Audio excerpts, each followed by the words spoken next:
I would have spent the majority of that time on this side of the House, but would have also spent some time on the other side of the House. So I have seen the budgetary process from both sides. And I understand the complexity and sometimes difficulty of putting together on an annual basis the budget, which ought to lay out the plans and programs, the hopes and aspirations of the island and the country, as the case may be, for the next financial year. And yesterday we would have had, over the course of 5 hours, 24 minutes, an expression by the Minister of Finance as to what the plans, programs, and projections are for the Federation of St. Kitts-Nevis for the next fiscal year. I therefore rise today to lend my comments to the Appropriation 2024 Bill 2023 and the ongoing debate in that regard. Madam President, I start in an unusual place because I listened yesterday hoping to hear something said about a regional problem that is brewing and that I think can have serious implications for our own national agenda here in St. Kitts-Nevis. And I speak to the difficulties currently being experienced between Venezuela and Guyana. I say it's an unusual place to start because naturally budgets tend to deal primarily with what is happening on the local scene. But I think that this is important. Why is it important? It's important on a number of fronts.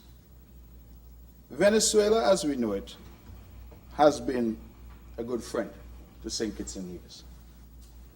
And Guyana, as we know it, is certainly a partner in CARICOM and also a firm friend of St. Kitts and Nevis. In fact, Madam President, there's a significant population, Madam Speaker, forgive me, there's a significant population of Guyanese nationals or people of Guyanese descent who live here. In fact, in my own constituency, there's an area called Cane Garden, which is primarily made up of persons of Guyanese descent. And it is no doubt that the people, our brothers and sisters from Guyana, have contributed significantly to the socio-economic development of the Federation. They are, in every way, our brothers and sisters. They are our Caribbean brothers and sisters. And we must be concerned about their safety and the safety of their country. Similarly, Venezuela has been very good to us. It was, I believe, on 29 June 2005, under President Hugo Chavez, that Petrocaribe was formed. Venezuela, at the most difficult time for CARICOM, offered two CARICOM nations oil on a concessionary financial arrangement. The arrangement was power now, pay later. Essentially, Venezuela provided us oil so that we can generate electricity for our people on terms that allowed us to pay later. And that helped CARICOM states during an era, Madam Speaker, forgive me, of rising oil prices globally. Petrocaribe itself then led to a loose diplomatic bloc referred to as ALBA, the Bolivarian Alliance for the Americas, ALBA, A-L-B-A. Chavez's successor, one President Nicolas Maduro, continued Venezuela's assistance to St. Kitts and Nevis. In fact, in 2015, some $16 million was provided by Venezuela to pay former sugar workers in St. Kitts. I agree, Madam Speaker, that there has been robust debate as to whether this was US 16 million or EC 16 million. But I will leave that debate for another time. In fact, on Wednesday, September 23rd, 2015, President Maduro himself came to St. Kitts in an inaugural visit to hand out checks. And I recall he handed out checks to Samuel Wilson and to Vivian Hope, two former sugar workers. At some point, Nicolas Maduro, as president of Venezuela, engaged in activities within Venezuela that were deemed to be undemocratic and to challenge the democratic norms for which the region had grown accustomed. The United States, Canada, much of the EU, formed themselves together in what was referred to as the Lima Group. And they put immense pressure, not only on Venezuela, but on us and CARICOM, to take sanctions and take punitive actions against the Bolivarian Republic of Venezuela. I was quite proud, Madam President, of the position that St. Kitts and Nevis, as a small nation, took during that time. Despite the pressure, we maintained a position that it was important to respect the territorial integrity and sovereignty of Venezuela. And we continued with our diplomatic efforts with Venezuela, despite the efforts of very powerful partners and friends of ours to alienate the government and people of Venezuela. In fact, those powerful friends of ours in the Lima Group had advocated at one point that one gentleman called Juan Guaido, who was the leader of the opposition, that he should be recognized internationally as the president of Venezuela. In fact, Madam Speaker, I recall that we had a very contentious time at the OS, Organization of American States, where powers there were insistent that Juan Guaido be seated and Juan Guaido's representatives be seated as the proper president of Venezuela. St. Kitts and Nevis did not agree with that position, nor did most of CARICOM. And so we never recognized Juan Guaido as president. It would be a marvelous thing if tomorrow powers around the world can declare that Mark Brantley is now the Prime Minister of St. Kitts and Nevis, because I am leader of the opposition. We felt that that was an improper imposition on the people of Venezuela, and that Venezuela should be allowed to resolve its internal issues. And that was a principled position that we took. We refused to join the Lima Group. We refused to recognize Juan Guaido as president, and we continued the diplomatic efforts. In fact, I recall traveling in the capacity that I then enjoyed as foreign minister to Uruguay. And along with various heads, in fact, our then Prime Minister was there, I believe the Prime Minister of Barbados was there,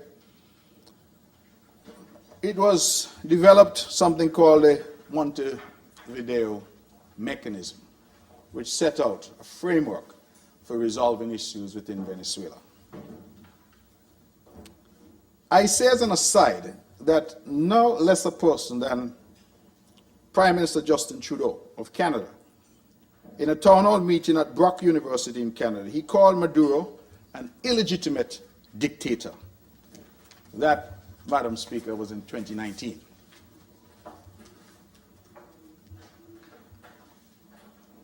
It therefore, I believe, should be a matter of some interest to this House and to the people of St. Kitts and Nevis that Trudeau, who had declared Maduro to be an illegitimate dictator, just earlier this year, on the 24th of November, 2023, Bloomberg News would have reported that Canada was normalizing its relations with the same Maduro and Venezuela again.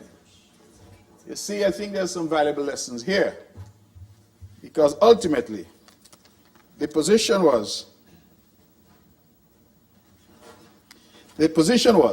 ultimately, Madam Speaker, that 2019 was prior to the Russian invasion of Ukraine and the difficulties insofar as oil and oil supply internationally that entailed.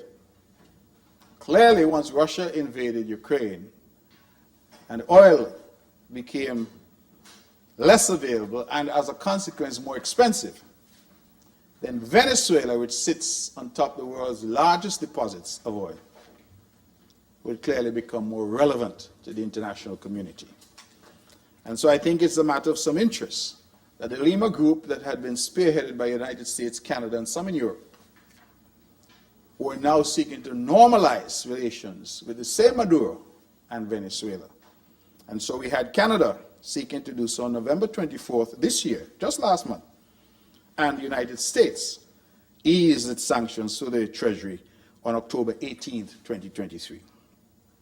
History, therefore, has shown that the position of St. Kitts-Nevis was in fact a correct position, that we ought to allow countries a space to resolve issues and respect their territorial integrity and their sovereignty. But now, today, Madam Speaker, we have, I think, an emergent crisis. I don't want to be over-exuberant in my language, but I believe that based on all that we have seen and all that we have heard, we have our brother Venezuela threatening our sister Guyana. And Venezuela is claiming a significant part of Guyana, the Essequibo region, which, as we know, is the oil-rich region of Guyana.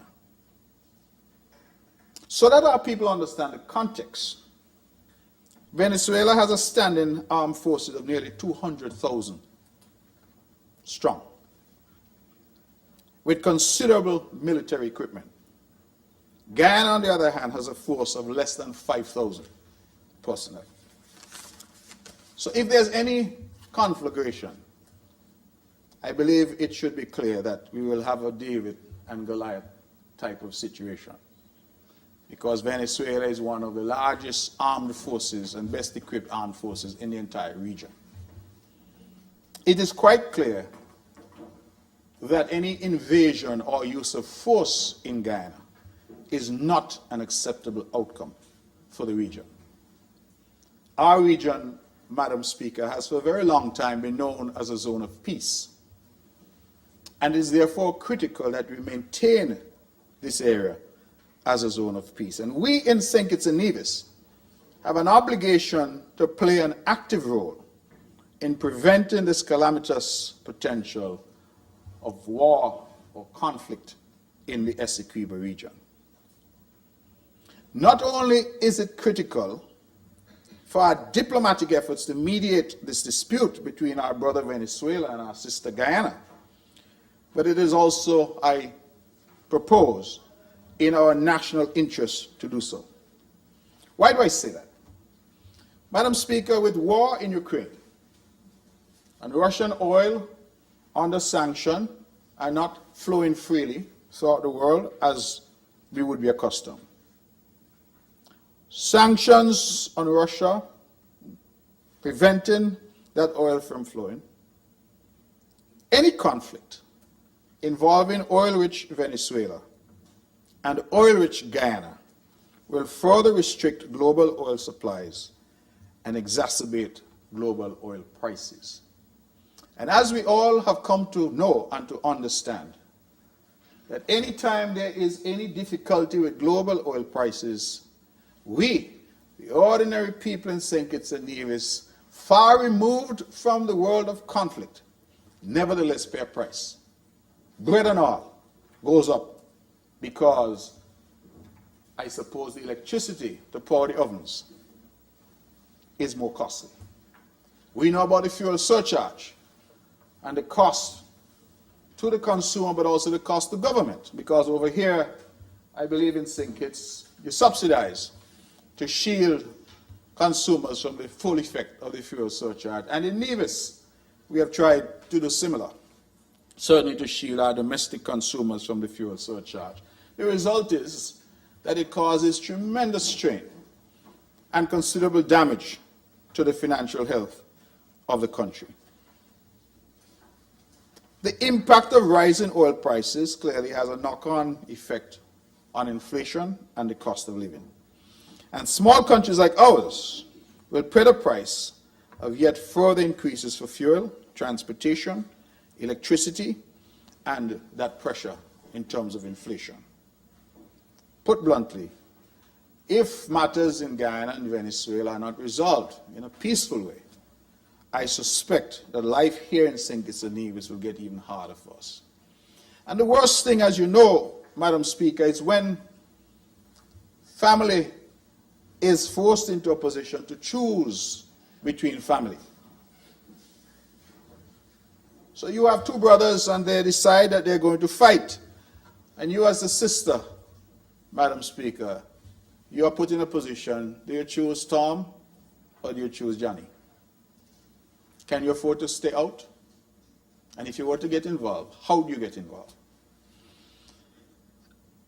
Having listened to the budget of just over 5 hours, I thought, and perhaps it will come when the minister with responsibility for foreign affairs speaks, but I thought at least a recognition of the looming threat would have been spoken to because of the potential impact at the regional level and at the national level if this were to occur. I therefore call on the government to become active in addressing this potential crisis and to ensure that peace continues to reign in our hemisphere and within our region. And when we look at the region and we consider Venezuela and Venezuela's impact, Venezuela, Madam Speaker, has been quite active in what I would refer to as checkbook diplomacy. I refer to the $16 million received here in St. Kitts and Nevis. I believe there were also some casitas, or petro casas, as they were called, some houses. I gather all of them end up in number 7, but that's a different story for a different time. But Venezuela also offered some houses that came to St. Kitts and Nevis. But it wasn't only St. Kitts and Nevis. In 2022, coming out of the pandemic, Venezuela wrote off some $190 million of Petro-Carib debt owed by St. Vincent and the Grenadines, and offered other Caribbean countries up to 50% off their debt. That single move in St. Vincent and the Grenadines resulted in a lowering of their debt to GDP ratio by between 5 and 9% in one fell swoop with that debt forgiveness from Venezuela. They also got 150 casitas, or petrocasas, as they refer to, in St. Vincent and the Grenadines. We have seen as recently as 2 days ago efforts by PM Ralph Gonzalez of St. Vincent and the Grenadines to convene a summit at which we are told that President Ali of Guyana and President Maduro of Venezuela were to meet. And I'm sure we've all seen some letters that have been put into the public domain, going back and forth. But what I think is of interest for current discussions is that President Lula from Brazil was intended to be in St. Vincent as a major Latin American, South American power to seek to bring to those discussions some level of big country involvement. Let me use that language. And it has therefore been, to some, a matter of surprise, and to others in diplomatic circles seeking to ascertain the reasons. But we learned yesterday that President Lula has cancelled his trip to St. Vincent and the Grenadines and will not be attending, but has instead sent an emissary. I feel that we need to be cautious, we need to be watchful, and we need to be engaged on this issue. And it would be, for me, short-sighted if we were in St. Kitts and Nevis to say that this issue doesn't concern us. It is down south, Guyana and Venezuela fighting, and it has nothing to do with us. I have already expressed the fact that we have a considerable segment of our population which claim Guyana either as a place of birth or the place of ancestry, and the fact that Venezuela has been good to us. So we're a family, and we have family members fighting. And I'm deeply concerned, and I say it here in the National Assembly, that we need our full diplomatic effort to be made to ensure that St. Kitts-Nevis and our voice, which has always, despite our size, been an important voice in diplomatic affairs, that our voice be heard to preserve our region as a zone of peace and to seek to fashion some mechanism that will allow a peaceful resolution of this issue, lest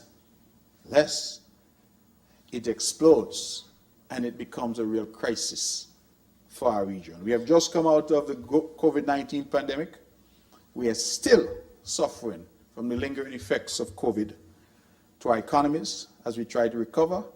And the last thing we need now is another center of conflict and dispute, particularly, I don't mean to sound churlish about it, but particularly in the context of oil, where we have two significant nations and oil producers potentially embroiled in a conflict. So I think that this is important, and I wanted to start there.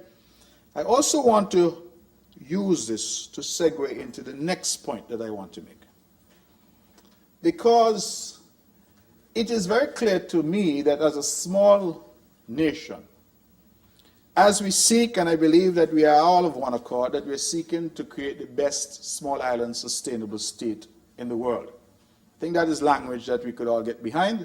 It is ambition that we all can get behind. Madam Speaker, what this potential for conflict in Venezuela, or as between Venezuela and Guyana, demonstrates is that St. Kitts and Nevis is a small island developing state absolutely has to accept that our ability to impact global affairs is limited. We have to accept that sometimes, as has happened between Ukraine and Russia, as is now happening in the Gaza Strip between Israel and Hamas, that, Madam Speaker, there are events that will unfold internationally that are outside our ability to control. In the context of Venezuela and Guyana, I do not resile from my point that we need to get involved. But I believe as a small island developing state, it is difficult for us to control. We have recognized that Russia decided to invade Ukraine. The reasons for that are outside the scope of this debate. But whatever the reasons for that, the impact has been felt right here in Bastia and in Charleston in terms of rising oil prices, which lead to rising electricity costs, rising price at the pump. We all pay the price. It therefore takes me to the point that I'm trying to make. And that is to say, Madam Speaker, that events such as these, wars, conflict, rumors of wars, they all remind us that we must seek wherever possible to be more self-sufficient, St. Kitts and Nevis, to immunize and inoculate ourselves from some of these conflicts over which we have no control. Put differently, if, going back to the analogy that I used earlier, that you, Madam Speaker, your two brothers, Tom and Jerry, I can't remember the names I used, so I said Tom and Jerry, are fighting, and you and the two are inhabiting the same household, and the two of them won't listen to reason, it might well be best for you to have your own household that you can somehow ring fence from the ravages of the conflict between Tom and Jerry. And I feel that on the 20th of November 2023, in this very assembly, St. Kitts and Nevis took a quantum leap forward in getting us to a point where there's finally an understanding, a realization, and an acceptance that we must find ways to utilize local assets and locally available resources to insulate ourselves from these exogenous shocks over which we have no control. And on that day, the 20th of November 2023, we had in this National Assembly passed a resolution on geothermal energy. And so I hope, Madam Speaker, that those out there will be wondering what I'm talking about Venezuela and Guyana in the context of a national budget debate. Where I'm going, I hope they can see now what I'm trying to do, to tie in that conflict and the need for us in St. Kitts and Nevis to insulate ourselves as much as possible from the ravages of these conflicts that are occurring all across the world. One would have thought that after the ravages of World War I, the world would have learned a lesson, but we did not. And by 1939, we were back at it again. We had World War II, killed even more people. And one would have thought that by 1945, when World War II ended, we would have learnt. But clearly, man by his nature is warlike. And all around the world, there are wars and rumors of wars. What can we do? We're a peaceful nation. We are not troubling anybody. We have a small army, mostly based here in St. Kitts. In Nevis, we have the Salvation Army. So we are peaceful people. We're not threatening anybody with war. We don't want to see war. The good Minister of Tourism is here. She understands that conflict is anathema to tourism. Anytime there's confusion, people stay away.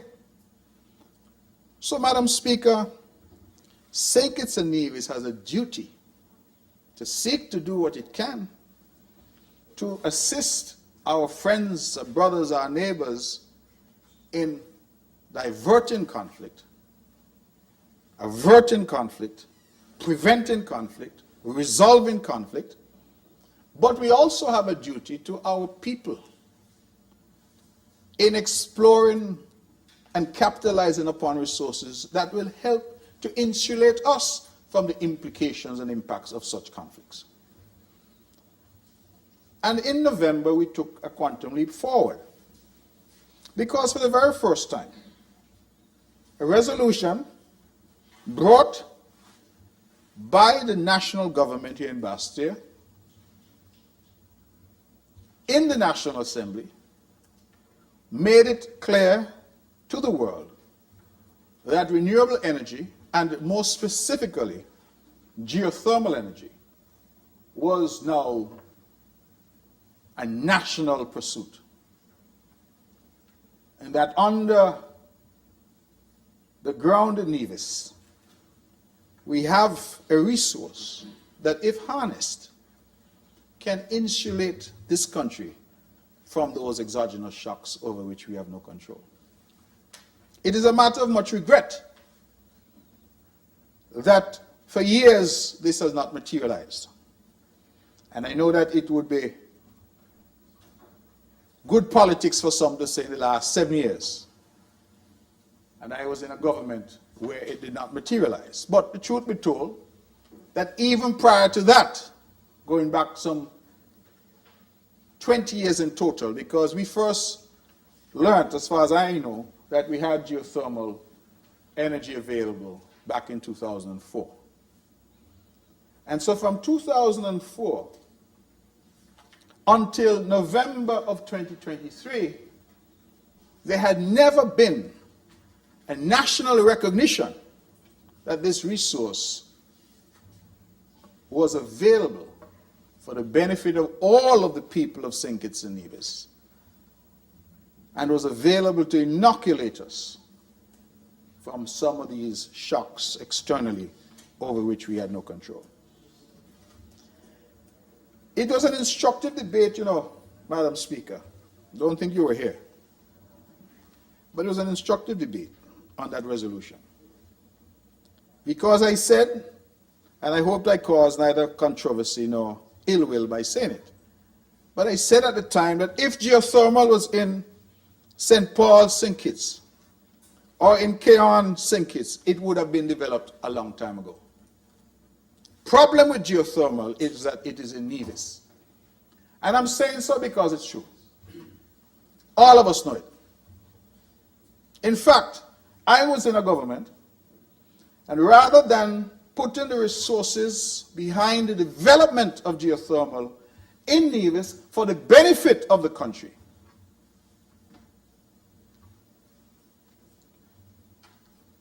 the position taken was, we're going to try to develop our own geothermal in St. Kitts. In circumstances where everyone knew that St. Kitts did not have the resource.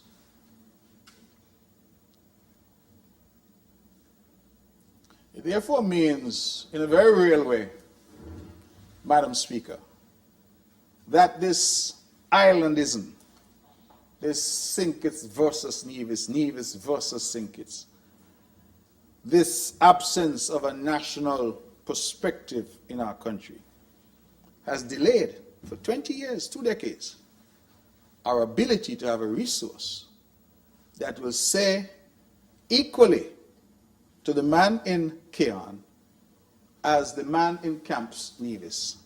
You have a camps over here as well. So he will say equally to the man in Camps St. Kitts as the man in Camps Nevis, that listen, regardless of Russia's invasion of Ukraine, regardless of difficulties around the world, regardless of what OPEC may do in terms of oil prices, St. Kitts and Nevis is secured. If, Madam President, we could achieve, Madam Speaker, forgive me, I've been in 2 places for a long time. If, Madam Speaker, we could assure our people energy independence, it means that we solve a lot of other problems. I don't mean to be repetitious, but if we can offer our people clean, cheap energy from geothermal, then we don't have to drill and worry about drilling more wells in Keon or in Nevis for water. We can leave our aquifers alone. You know why?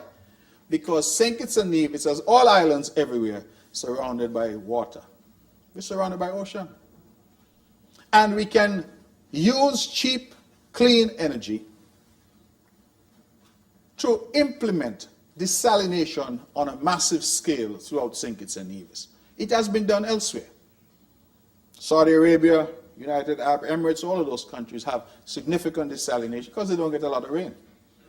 But we have the potential here, surrounded by ocean as we are. And what has prevented us is the high cost of electricity. So, the point I'm making is that energy independence leads us to water independence and water security. Energy security, water security. I said it here, and the good member for number 4 is Minister of Agriculture federally. The good member for number 10, Minister of Agriculture locally in Nevis. They understand that one of the main ingredients for agriculture is water. So imagine if all our farmers now had access to cheap water. We now lead into another form of security, food security. So energy security. We don't got to worry anymore about what's happening around the world over which we have little control. We can achieve that, water security, because we can move to desalination in a significant way. We can achieve that, more water to our farmers, food security, in a far more significant way than we're now able to do it. And then the new jobs that we anticipate will be created by a new economy based around energy. You know, yesterday I listened and I heard the good news, and incidentally, let me not continue further without congratulating the good member from number 2, is it? For being named the Tourism Minister of the Year? Caribbean Tourism Minister of the Year. Congratulations. But as I listened, Madam Speaker, I reflected that it was only 2 years ago, when the world was in the throes of the COVID-19 pandemic, that the tourists stopped coming.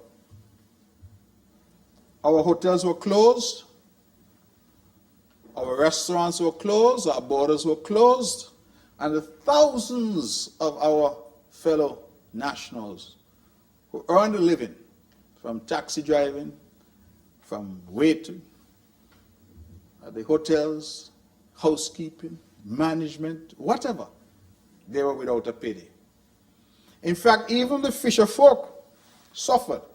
Those fellows who go out and dive for lobsters and things like that, they had no market. Everybody suffered.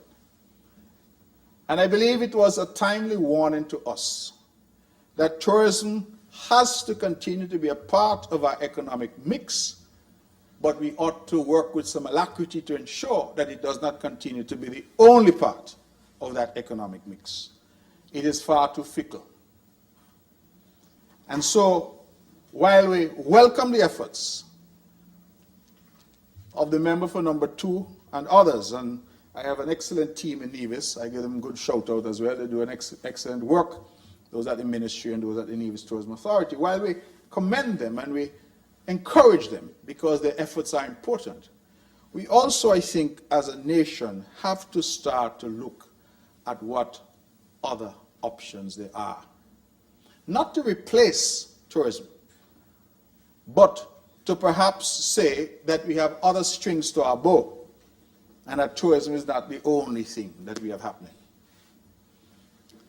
And I believe that renewable energy, and more specifically geothermal energy, provides us with that diversification where we can create a new economy through this new industry, which is renewable energy. And look at how we tick in the boxes. I talk about energy security. We're no longer worried about what's happening in the outer world. I talk about water security. I talk about food security. I'm now talking about jobs and economic prosperity as a result of us being able to harness this resource. But we also tick the important box to say to the world that St. Kitts-Nevis is doing its part in the fight, the all-important fight against climate change. And imagine our Prime Minister being able to stand in the hallways of power at the United Nations, at the Organization of American States, and at COP, and announce to the world that St. Kitts-Nevis is now the greenest place on planet Earth. That we have achieved a status that no other country, anywhere, large or small, has been able to achieve. Imagine that.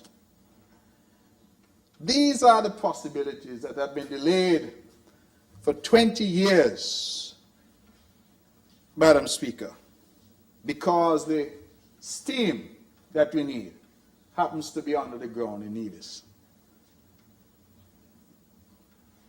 So finally, we have a leader in the Honorable Prime Minister sitting here in Bastille who looked across and didn't see Nevis as some foreign stepsister, but looked across and said, listen, this is an integral part of the country of St. Kitts and Nevis, and if there's a resource there that can be harnessed for the benefit of the people there, but not just there, for the people here as well.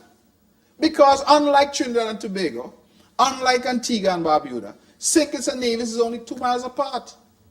You take a water taxi, 5 minutes, and you're there. The good senator opposite does it all the time. Water taxi and she's there. So, the reality is, Madam Speaker, that all the studies have been done. Undersea cable, boom, we power the whole Southeast Peninsula. Little more money, we go from Charlestown to Bastille, that's a longer run. But the reality is that we can power this entire country from geothermal. Well, why did it take so long for us to realize that this is possible?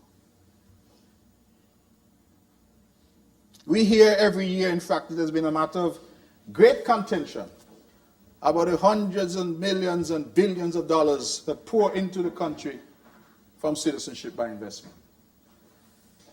Why could we not, Madam Speaker, have said, let us allocate a 2% of that to ensure energy security for our people?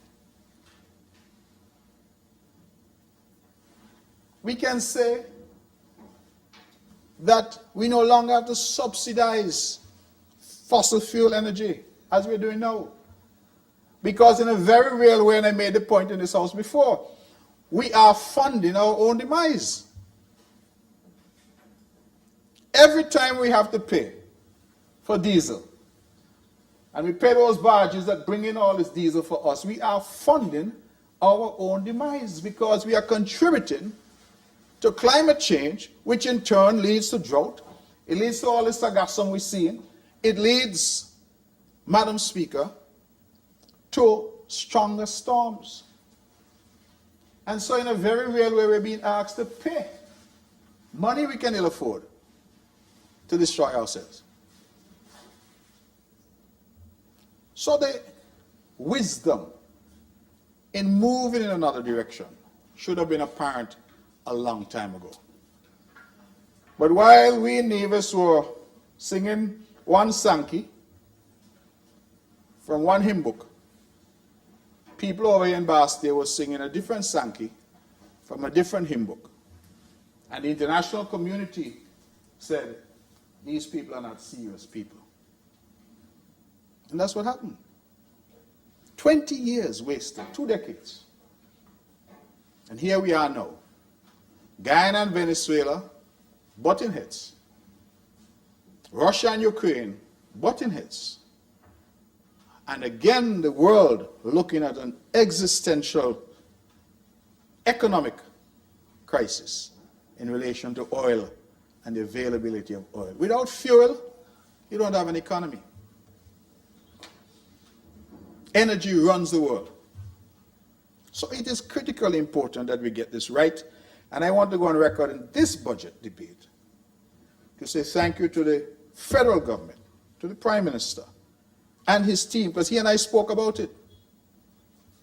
And while we don't say publicly everything that we speak about, I hope he's not upset with me, because he and I spoke, and I said, listen, Prime Minister, this discordant note, Bastia singing one tune, Charleston singing a different tune, and the international community confused. As one of them said, amused and bemused. Small country, small island, big problem between Bastia and Charleston. Even when they're sitting in the same cabinet, big problem.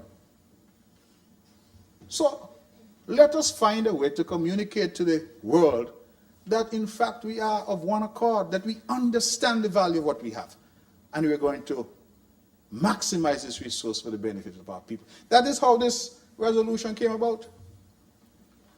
He said to me that he'll have the Honorable Attorney General look at it. And the Honorable Attorney General clearly looked at it because we came in November and we had a resolution. And so I must register that for the first time, I feel we're on the right track. The Honorable Prime Minister delivered a budget address last year. I believe I have it here somewhere. And Madam Speaker, the Honorable gentleman spoke at some length about the efforts at diversification that this government will seek to make. And I want to underscore the need. In fact, I would put it as an urgent need for us to pay some attention to diversifying our economy. We have tourism. I've spoken about that. And I don't want to waste my 5 hours, 25 minutes, so I don't need to go over that. But we have tourism. Tourism is important to us. Long may it continue to be. But what we also have is citizenship by investment. And if tourism is fickle, citizenship by investment is even more fickle. Now, I looked at paragraph 9 of last year's budget address. And the mover then, who's the mover now, he said this: Madam Speaker, on the domestic front, a review of the government's 2021 fiscal performance highlighted how heavily the former administration, that's Team Unity, relied on the proceeds from the citizenship by Investment program to fund the operations of government. This is not a sustainable practice. This is the Honorable Prime Minister speaking last year. During that year, inflows from CBI program accounted for 54.9% of the total revenue and grants and funded 63.5% of the government's total expenditure. Total revenue and grants for the 2021 fiscal year therefore amounted to 988.8 million, of which recurrent revenue was 970.4 million and grants were 18.4 million. While non-tax revenue exceeded the budget by 106.9%, mainly on account of the proceeds from the CBI program, tax revenue was 19.8% lower than anticipated. The low level of tax revenue highlights the prolonged negative effects that the pandemic and country lockdowns have had on individuals and businesses. That was the highlight of last year's budget address in terms of the, how should I put it, the over-reliance, how heavily we relied on the proceeds from citizenship by investment to fund the operations of government. That was a year ago. I bring you to this year. And I take you, Madam Speaker, to page 15 of the audit report. And this is the audited reports as required by law and by the Constitution, which have been tabled in this House for 2022. And I read from the 2022 reports. Now, this is the first full year of the Labour government administration in this 2023. The 2022 will be the half-year position, forgive me. What I read earlier would have looked back, 2021 performance. This is 2022. And the audit report says this at page 15, and I quote, "The Citizenship by Investment Unit continues to be the largest contributor to the government's overall recurrent revenue collections. As seen in the graph above, this department collected 60% of the government's recurrent revenue in 2022. Remember what I read earlier, it was 54.9% in 2021. In 2022, the Director of Audit is telling us that this department, Citizenship by Investment, collected 60% of the government's recurrent revenue in 2022. This collection amounted to $669 million in 2022. And it goes on to break out how that was comprised in terms of government fees, hurricane relief fund, sustainable growth fund, etc. What I'm focused on is the percentage. So we have gone from 54.9% revenue from CBI, one discrete activity, in 2021 to 60% in 2022. So the reliance is going up. The contribution of CBI to the overall pie is going up. And so if, to use the language of the mover, last year, a review of the government's 2021 fiscal performance highlighted how heavily the former administration relied on the proceeds. It means that for the period under review, 2022, the reliance was even more heavy because we moved from 54.9% now to 60%. I believe that that statistic should concern all of us. When times are good, everybody's saying, what are we worrying about? Money flowing. But we know, Madam Speaker, that there are some headwinds in relation to citizenship by investment. I have publicly said that I understand the significance of this particular area to the economic well-being of St. Kitts and Nevis. And that's why I've said I'm not going to join anybody to mash up CBI. Because if you mash it up, what will you replace it with? While I'm advocating for economic diversification, we understand that will take time. Even if we were now to move with alacrity on geothermal and renewable energy development, we understand that it will take some time. So I'm not going to join anybody to bash CBI or to predict its demise. But I believe also that I can't be foolish. And we all can admit that there are some headwinds. That there are some people in this world who look at an idea that we created right here in St. Kitts-Nevis, nigh 40 years ago, to leverage our citizenship for investment. And there's some who, despite the flowery language in the corridors of power around the world, want to keep us poor and want us to remain mendicants.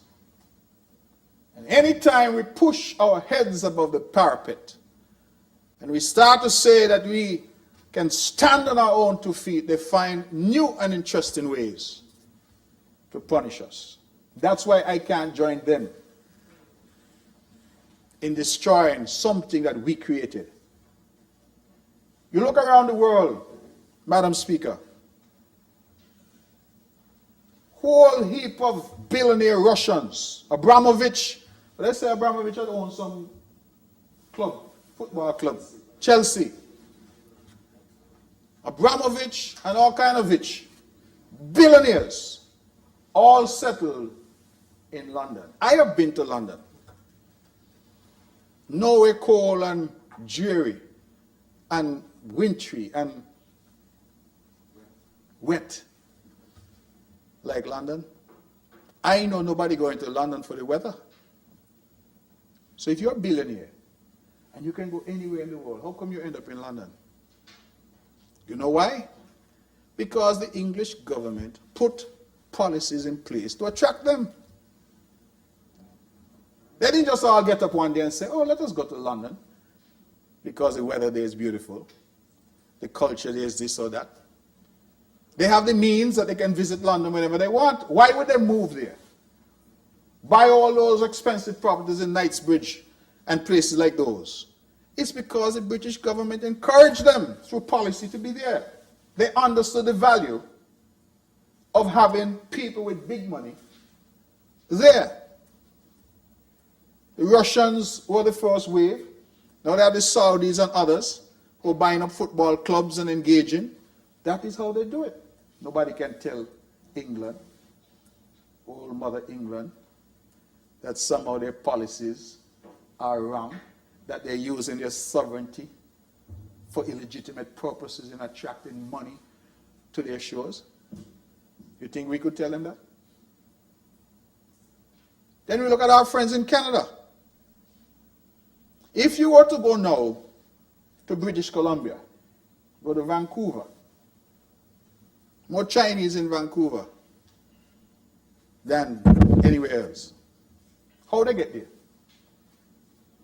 They got there because when Canada realized that Hong Kong, a very wealthy enclave, was moving from British rule and going back to Chinese rule,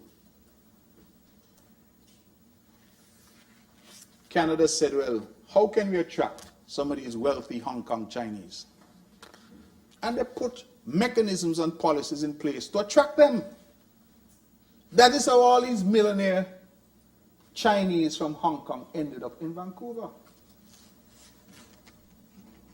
We look at Malta in the European Union. Recording in progress. We look at Portugal. Recording stopped. And we see that all of these countries, even the great United States of America, many of us may not know the U.S. has something called an EB-5 visa program.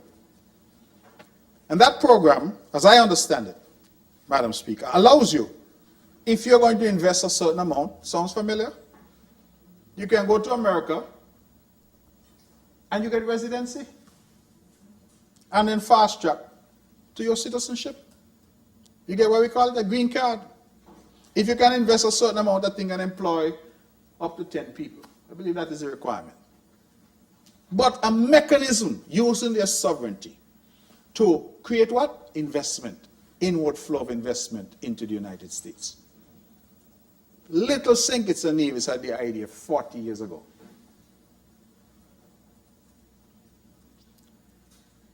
And it seems to me that that idea now has been copied by Dominica.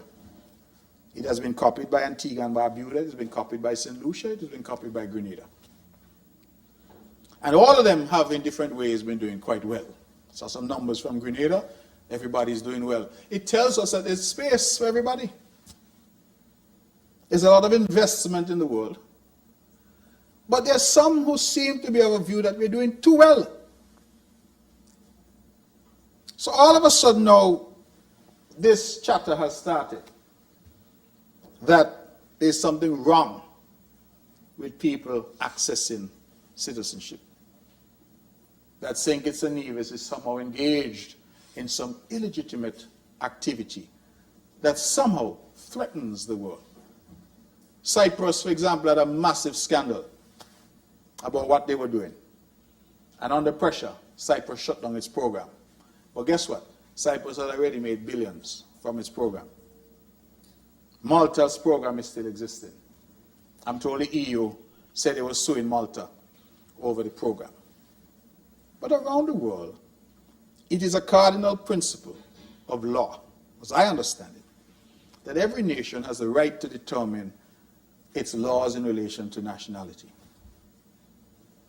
Some countries, you can't become their citizen no matter what you do. That is why, for example, in places in the Middle East, you have generations of people who are there who don't have any citizenship because they've lost the citizenship of their ancestors and they have no capacity to get the citizenship of the country in which they live. That's the reality. They're called stateless people. Each country has that right. It's a sovereign right given to them. So if St. Kitts-Nevis, Madam Speaker, had the intellect, we had the ability to leverage that intellect into something that has now become a global multi-billion-dollar industry. Why should we now be punished? So that is why I can't join anyone, because anybody who's out there, who everything that they say in Europe, they parrot it and they send it out as if this is good news. And they try to say, the whole thing dropping, it falling. You hear what I just tell you? 54.9% in 2021 and 60% in 2022. Now, if that is the word I heard in here yesterday was poof. If that is poofed away, what is going to replace it? Not yet. Not yet. What is going to replace it? That is why you see some issues for me are bigger than the local politics, you know. Some issues have to be bigger than the local politics.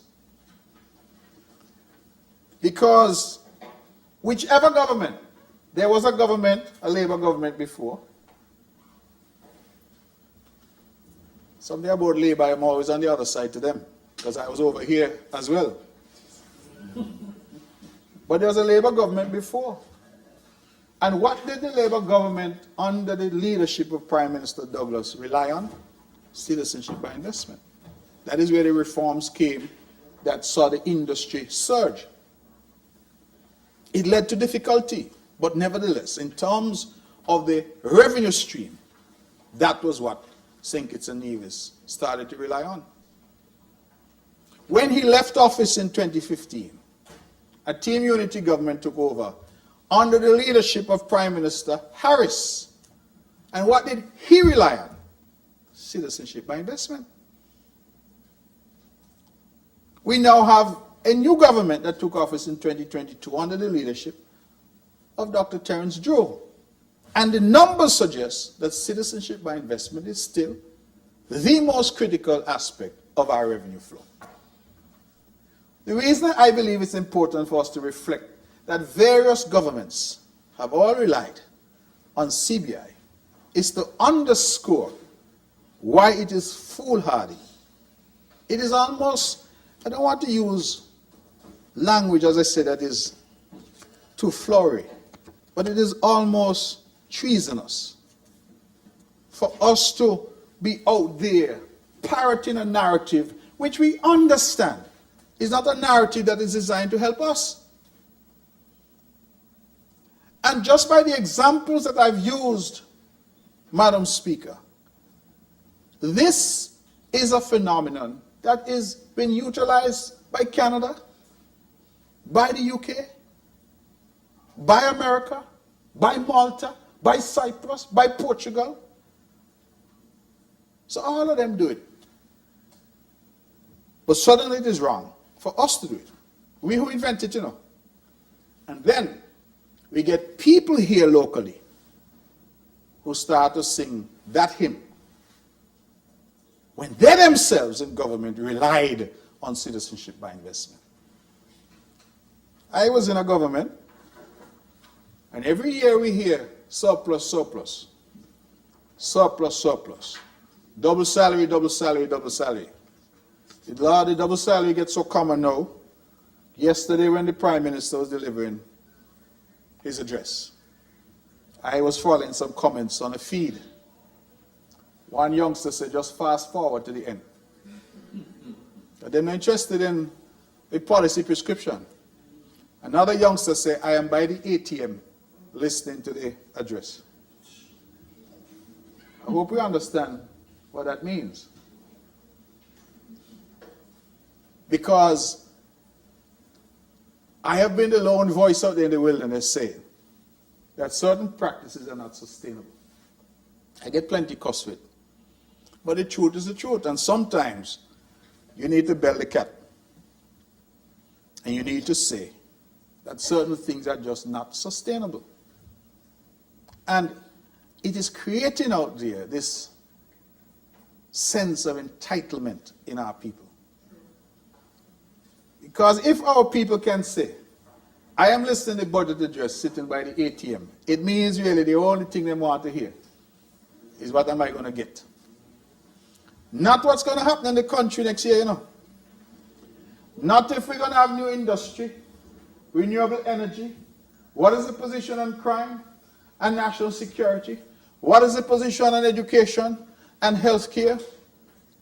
No. What am I going to get? And we have to be careful. And I'm not going to resile. I said the same thing last budget, you know, it looked like they didn't tape that one. But I said it again this year and I get plenty licks for it. But the point that I'm trying to make is that we need to reassess where we are and what we're doing. Because we create at our own peril this delusion in our people that they are entitled to free money. And we need to be very careful with it. But we used to hear, when I was in government year after year, surplus, surplus, surplus. Double, double, double. Well, how was that possible, Madam Speaker? Same CBI. And I want to point out something. I read it, but I want to emphasize it now. That when the mover spoke last year, he spoke about the fact that tax revenue was 19.8% lower than anticipated. I don't want that point to be lost. The reason for that is that tax revenue is usually lower when the economy is not performing at the expected levels. In most countries, your tax revenue is what obviously fuels your revenue for purposes of running your country. In St. Kitts-Nevis for a very long time, we have perhaps not been as agitated over tax revenue. You know why? We have CBI. So we don't need to worry too much if TDC and Hosfords and them doing as well as... We don't need to worry about the small business community as much and what they're doing, because once those numbers keep coming in, and every year we have $500 and $600 million flowing in, we are preoccupied with that and not with the domestic economy. That is why I feel we need to reorient our thinking. The good senator opposite mentioned geothermal. I dealt with that prior.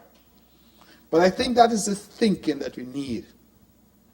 And the reason I went back to last year was because in last year's budget, the Honorable Mover made some very important statements in terms of where he anticipated the country would be going in this last fiscal year. And so, he mentioned, for example, agriculture, feeding ourselves. We have this 25 by 25, I think, where CARICOM has set a target of us providing 25% of our needs, certain areas, by 2025. Are we going to meet that target? I'm hearing yes. Well, I'll wait for the report. But 2025 is right around the corner. It's right around the corner. Soon as we wrap up here, it's 2024, you know? And then here comes 2025. So we need to look at that. Well, when I speak here, I speak about together, you know. I don't need to state the obvious. I don't need to state the obvious. And we are well on our way in this. So, you're feeling very laboured. Madam Speaker, I don't want to waste my 5 hours and 24 minutes. And 1 have gone. 1 hour gone already? Yes. I'm just warming up. Madam Speaker, agriculture. It was mentioned. And I'm not going to belabor it. We will hear from the good minister, the member for number 4. He says that we are on target. We will hear the report. But we will need to hear that we are, in fact, on target to meet our expectations, and that agriculture can become a significant part of the economic mix. Because even when we look at the budget allocations over the years, we have never seen any significant allocation to agriculture to suggest that agriculture is going to become a critical part of our economic matrix in the country. Agriculture has always been one of those other things that we do, but not a significant part. And it is just like we allowed geothermal to linger for 20 years, it's an oddity because people must eat. Food is critical.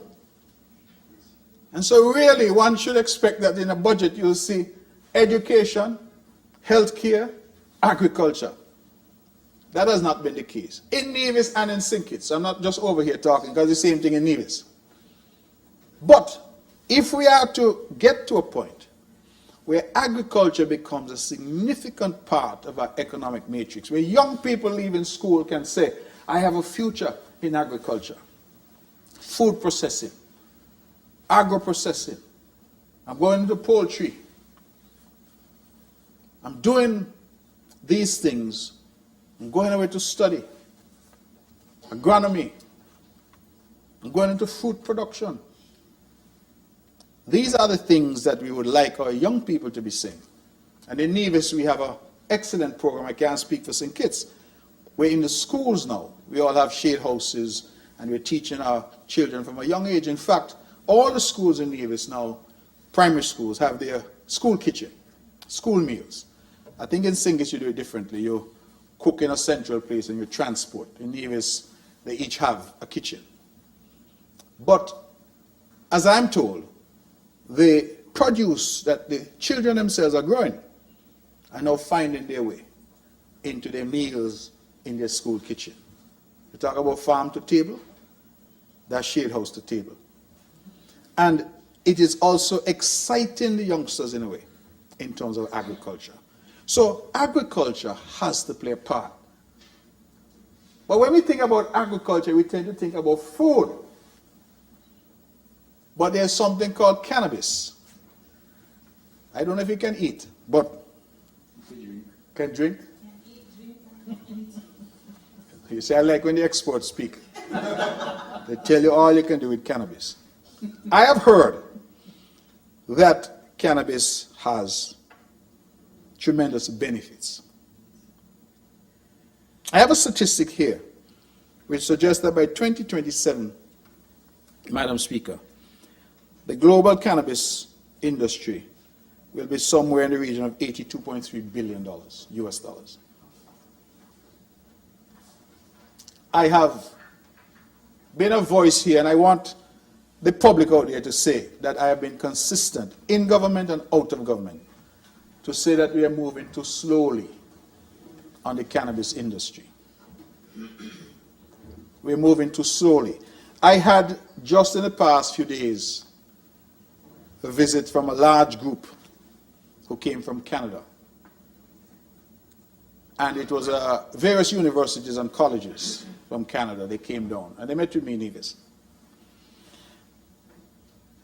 And I was very interested to hear that one of the schools, Niagara College, they have bespoke programs designed all around cannabis. How to cultivate it, how to commercialize it, what you get from it. And you know there's a running joke that if you look at Canada from outer space, there's a pall of smoke over Canada. The most weed in the world being smoked in Canada. So there is, in my view, a need, an urgent need. And I'm not trying to minimize the problems or the obstacles, but I think there's an urgent need for us to, as part of that diversification, to get into a serious implementation, because I believe there's been enough discussion of a cannabis industry here. And that implementation is not just about appointing boards and putting more people on boards. That implementation has to do with the political will to say that St. Kitts-Nevis is going to move in this particular direction.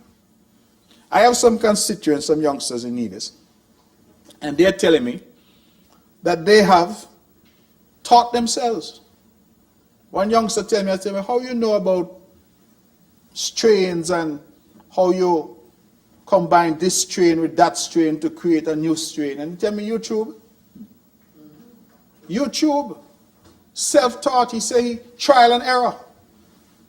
So if we have that happening organically, could you imagine if we had a framework where that youngster could go to Niagara College and learn in a laboratory what to do and how to do it, and come back here to create new jobs in a new economy?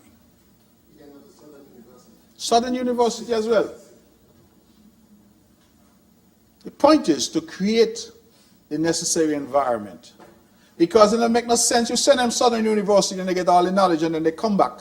And there's not a framework within which they could utilize that knowledge to generate jobs, generate income, generate economic activity. A good member for number 2 says she bring in 700,000-800,000 cruise passengers here. But you don't think some of them want to smoke something? Wait for it. Not me. They want to smoke something, they want to eat something, they want, what do you call the thing again, the edibles. They want all of these things, but absent a framework for it. What are we doing? So I'm asking the government again. I asked the government that I was a part of. They didn't study me. So I'm asking this government to do something about it, because we should not be left out.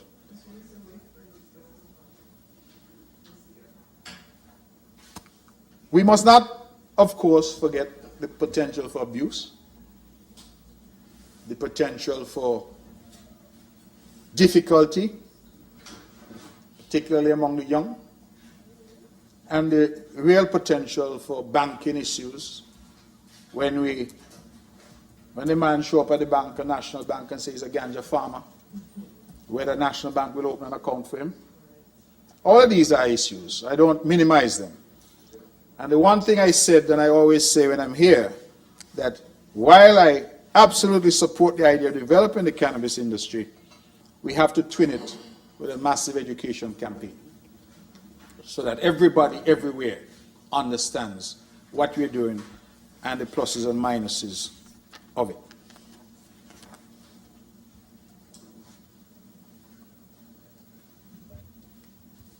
Madam Speaker,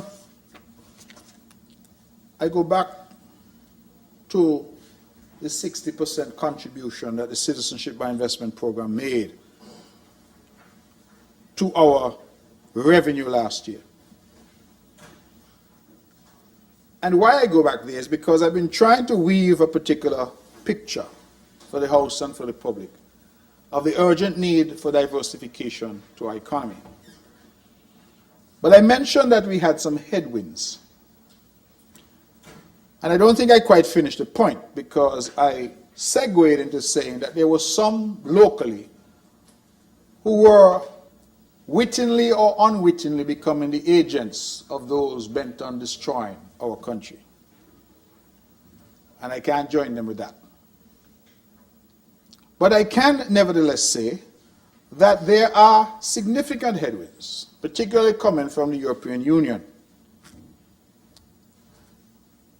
And the European Union is an interesting body because it is not an international body. It is not a multilateral institution. What do I mean by that? The European Union is a bloc of countries. The United Nations is a multilateral institution. The UN, the EU, European countries largely have brought themselves together and agreed that they'll conduct their internal affairs in a particular way, just like CARICOM. But what the EU has done is to say not only will we conduct our affairs in a certain way, but we will also set rules for others who are not members of the EU.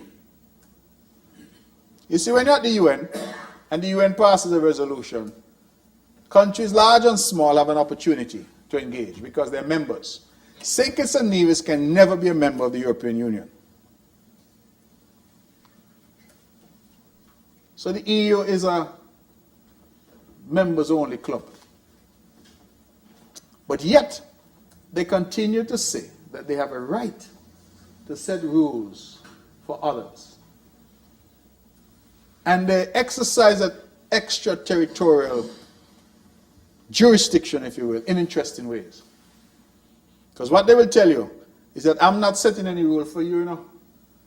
I'm telling you, if you want to do business with me, then that is what you have to do. So it's up to you. And so we must accept that the European Union in particular, we've seen them do it in terms of tax, OECD, EU, they publish some lists, what they call them blacklists. I don't know why they say that. They don't call them white lists, they call them black lists. And they put us on them. And then when we try to do banking, people around the world say, no, we're not doing banking with you all because you all are a blacklisted country. Your financial system has been blacklisted by the EU.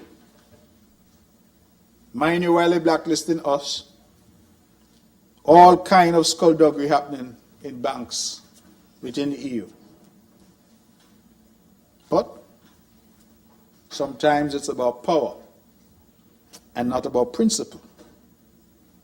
But the reality is that we have these challenges. And whether we like it or not, they have said, and I believe the indications are clear, that they are declaring war on citizenship by investment programs, to the point where Cyprus has closed down, and I gather they're trying to sue their own member, Malta. And we have to be mindful of the challenges that lie ahead. Why? Because the House and our people would know that we currently enjoy visa-free access to what is referred to as the Schengen area. So we can go to all of Western Europe without a visa. It is a privilege, to be sure. But it also provides for the EU a potential sword that it can use against us by threatening to say, unless you do what we want, we're going to restrict your ability to come here. And so we have to be mindful. These matters require diplomacy, they require engagement. And certainly since I was in the position of foreign minister some years ago, those headwinds had already started. And what we said to the EU back then was that you cannot simply announce, let us have a dialogue. Because notwithstanding you might be high and mighty, and you are big powers, and we are small, and poor and powerless, we are still a sovereign nation. And we still deserve the right to engage in dialogue before punitive actions are taken. But all of us would be fooling ourselves, Madam Speaker, if we were to say that there weren't challenges on the horizon and that there weren't real difficulties potentially for our citizenship by investment program. And so while I think we have a sworn duty to defend it, and I can be counted in that number, I'm going to defend it, I also think we must understand that there are challenges that are coming from people who are powerful and who have their own agenda and own interests to destroy that program. And if we know that that is coming, what they say, when your neighbor's house is on fire, you're with your own. So we must prepare ourselves. And the only way we can prepare ourselves, to the point that the good senator is making opposite, we must, with alacrity, seek to diversify our economy. You see that 60%? I want to see that come down. Let that come to 30 and 25, and even 10. In fact, if it could be 10% producing 669 million, even better. Because it means the rest of the economy is clicking and producing at a significant level for the benefit of our people. But having an economy which is tied so closely to one industry is not sustainable. And I can only say from this that I am going to defend it, but I also understand that there are some who have the desire to destroy it, and we therefore have to be mindful, Madam President, Madam Speaker, I'm sorry, of that possibility. So, I think I've made the point about tourism. I've made the point about citizenship by investment. Those are the two critical pillars of our current economic mix. And I have said that we need to do more in terms of agriculture, particularly if we're going to meet our 25 by 25 agenda, and we must do more to expedite our entry into the cannabis market. Madam Speaker, last year, sometimes, you know, when you speak the first time, people don't maybe pay attention, so you say it again. So last year I said that I think in relation to citizenship by investment, that all of us have for a very long time been chasing numbers, volume. So every year we say, well, how many St. Lucia do? How many Antigua do? And we start to chase volume. St. Kitts-Nevis now, and I'm estimating, must have upwards of 40,000 economic citizens based on over the years. It's an estimate on my part. I could be wrong, but I'm using that for illustrative purposes. We understand that the people, the caliber of people ordinarily attracted to these programs are wealthy people. In fact, I've made the point publicly before that I met in Dubai a gentleman who said that he and his family were from Yemen. And he said that they were a very wealthy family in Yemen. And 40 plus of them, I can't remember the exact number, but over 40 of his family members had St. Kitts-Nevis citizenship. But none of them had ever visited St. Kitts-Nevis. So I said, well, why you? They had it because they said they live in an area of some volatility, and for them it was a safety valve in a way. When I was foreign minister, Afghanistan fell into the hands of the Taliban. And the US and others left. And you might be surprised, Madam Speaker, to learn that we had calls from Kitts-Nevis citizens in Afghanistan who wanted a way to get out. And I was quite pleased that we were able, through connections in Qatar, to provide some relief to some of them. I said that to say that citizenship now is part of planning for many people. Just as people were planning their tax planning, asset protection, people are now concerned about safety and security and having a safe harbor if push comes to shove that they can rely on. Doesn't necessarily mean they want to move here, but it means they want to have the option available to them. And last year I called for it, I'm going to call for it again, that rather than us trying to compete with our neighbors about who get the most numbers of applicants, we need now to say that we've gone past that. And whilst we have the platinum program with the highest levels of security and integrity that we are offering to the world as a matter of sovereign right as a sovereign nation, we are also saying that rather than going out there to every little trade show, trying to say, oh, send your business to me, and have agents telling you what they're going to pay you, and underselling the program, because let us call a spade, a lot of things have happened that ought not to be happening. Why not say instead that we are at now a critical mass? I've used the number of 40,000 for illustrative purposes only, because I don't know what the number is. That we have 40,000 wealthy Kittitians and Nevisians out there. And it is time for us to make them feel at home in St. Kitts and Nevis. It is time for us to reach out to them. And so if I had my way, and this is my recommendation from last year, make it again, that we ought to have a bespoke agency of some kind that provides value-added services to our existing economic citizens. Currently, we are only concerned with chasing new people. And the existing people that we have, that 40-plus Yemeni family, that's full of money, never been here, but they hold our passport.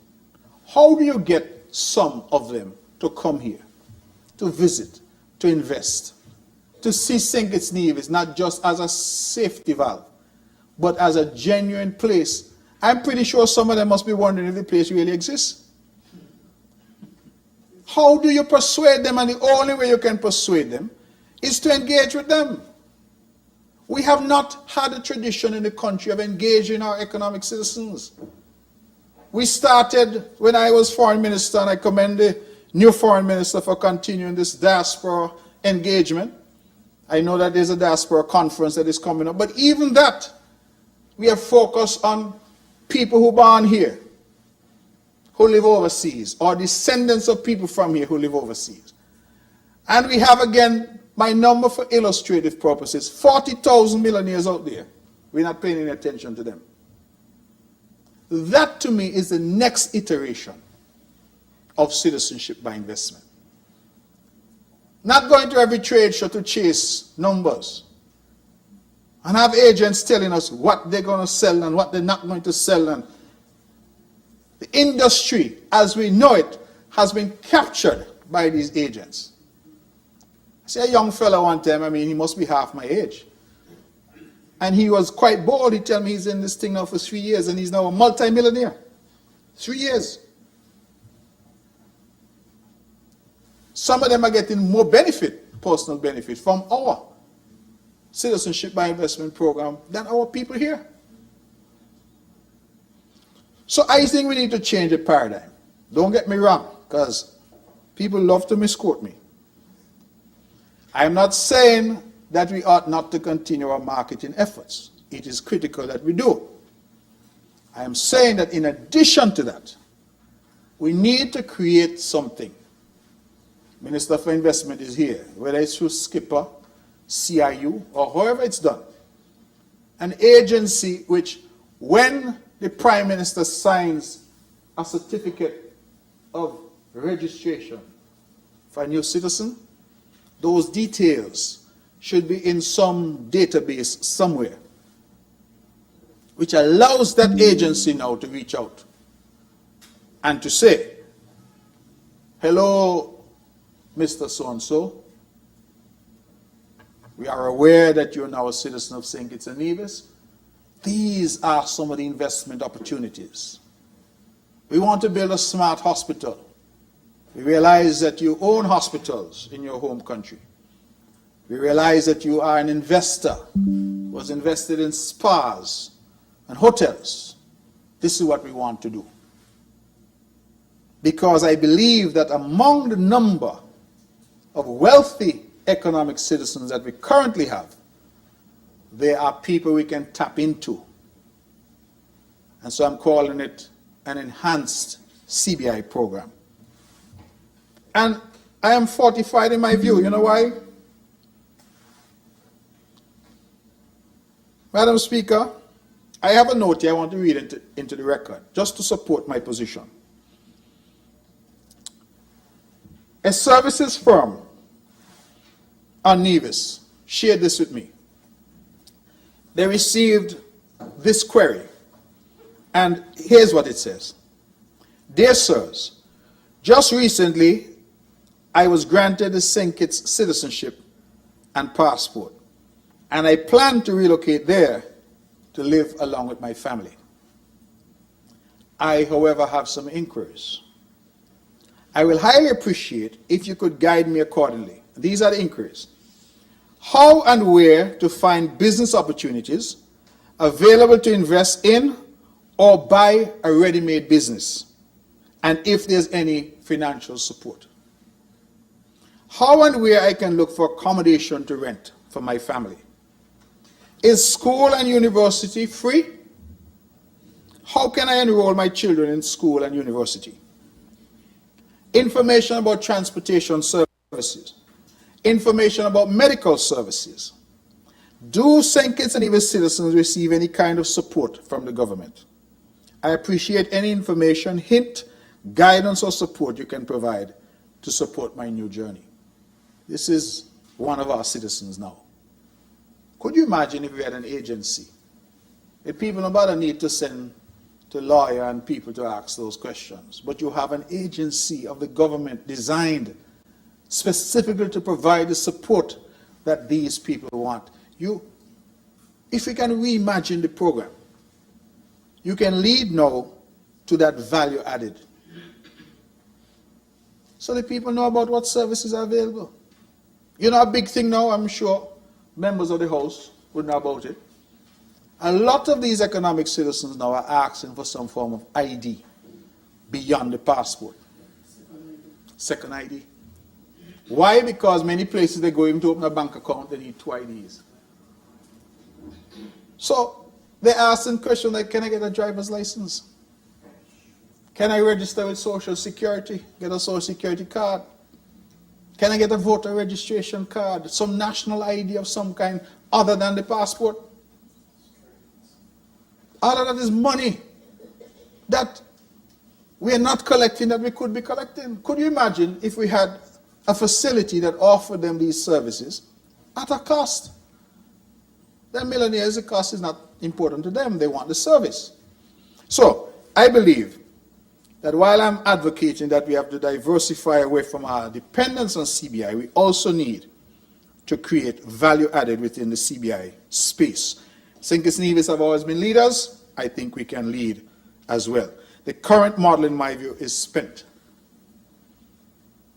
The shelf life on the current model isn't very long. We need to act now to create the next iteration of it. I had the idea shared with me. It's not my idea, it wasn't original, but I think it's a good idea. We have, for example, here some offshore universities. Ross, Windsor, I think in the US we have Medical University of the Americas, etc. What if you were now to say to people, to encourage them to come here to study, that some portion of their tuition will go towards their ability to acquire citizenship over the term. So let's say the minimum investment is $200,000. I'm just drawing a reference. What if you say to them, well, 20% of your tuition can go towards that? You can, perhaps by that mechanism, bundle things together. You now support enrollment, because I had occasion to look at the enrollment at the various education, as we refer to it. And all of them are down since COVID. All of them are down. And let's face it, they provide a critical part. Don't want to keep picking on the Minister of Tourism, but while the cruise ship passenger is good, and the person who comes to stay for a week and the hotel is good, these people are here for months at a time. And sometimes I wish that we could find some kind of economic study that would give us a real picture of the impact of the student population on small economies like ours.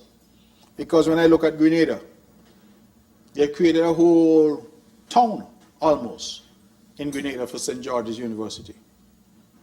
It's a whole, Grenada is so, St. George's University is so important now to the Grenadian local economy that when the students are off, the supermarkets order less food. I'm not joking. They order less food because the students are away on vacation.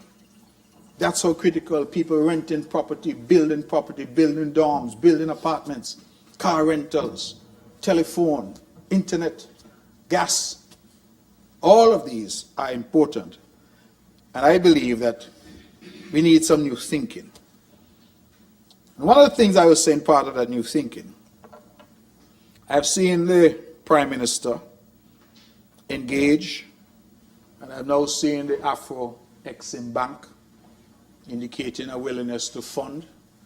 I like the idea of us doing more with Africa.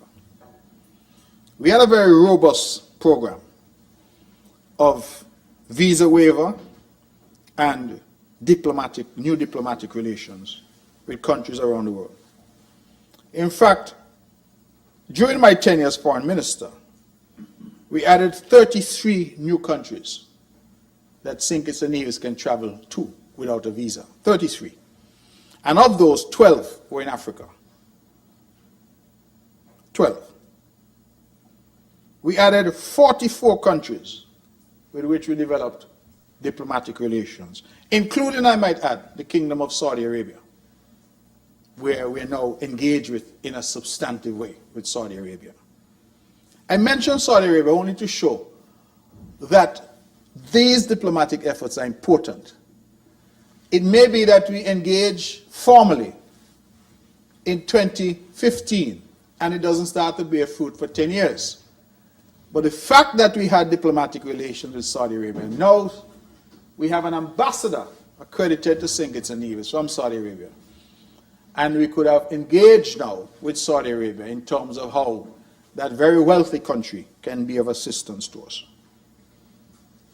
I mention it because I have not heard anything said of that initiative under the new government.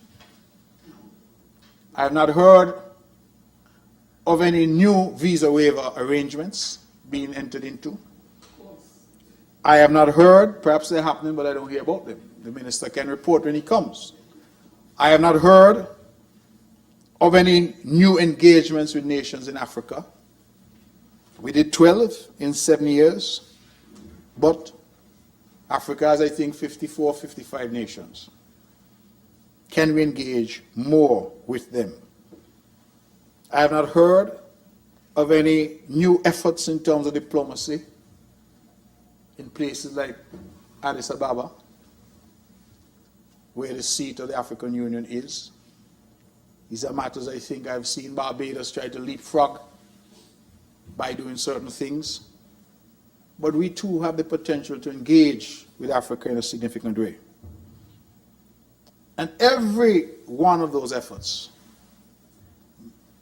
Madam Speaker, it's like a strand in a rope that cements in a significant way the position of St. Kitts and Nevis It's a small island state, to be sure, but as a voice in the international community that is not only to be heard, but to be listened to. And so I make that point.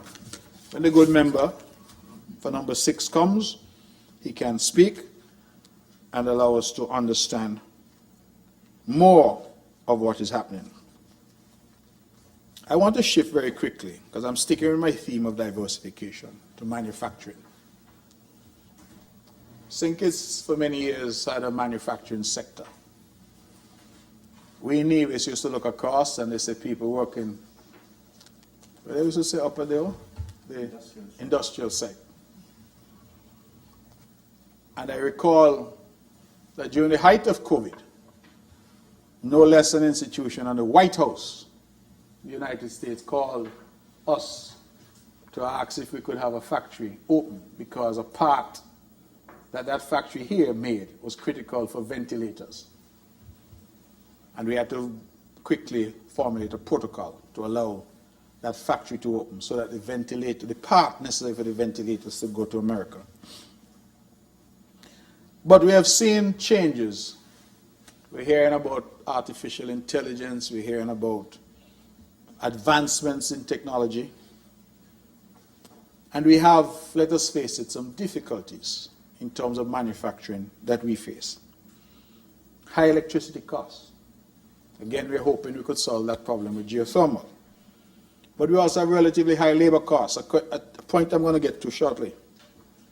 And since COVID in particular, we have very high shipping costs. When you combine all of those, small population, high labor costs, high electricity costs, high shipping costs, it makes it very difficult for us to engage in what I would call traditional manufacturing. So it therefore means that we must transition our efforts in terms of manufacturing to higher value, higher end manufacturing. Where the youngsters here, for example, who are involved with STEM, I see you have a robotics association. Those are the youngsters, in my view, who are to form the nucleus of a new manufacturing, new type of thinking in relation to manufacturing. Those times when we had 200 and 300 people earning minimum wage in a space producing something, I think that model is probably for us at our stage of development a spent model. And so I would urge that we pay some attention to that. Now, I want, before I move on, to just touch on this issue of the cost of labor. Now, I was privileged to meet with the Honorable Sam Conda, who came as the chair of the commission that addressed the whole issue of the minimum wage and the minimum wage increase. And the Honorable Prime Minister in his address yesterday would have outlined to us what the minimum wage is and what it is now expected to be.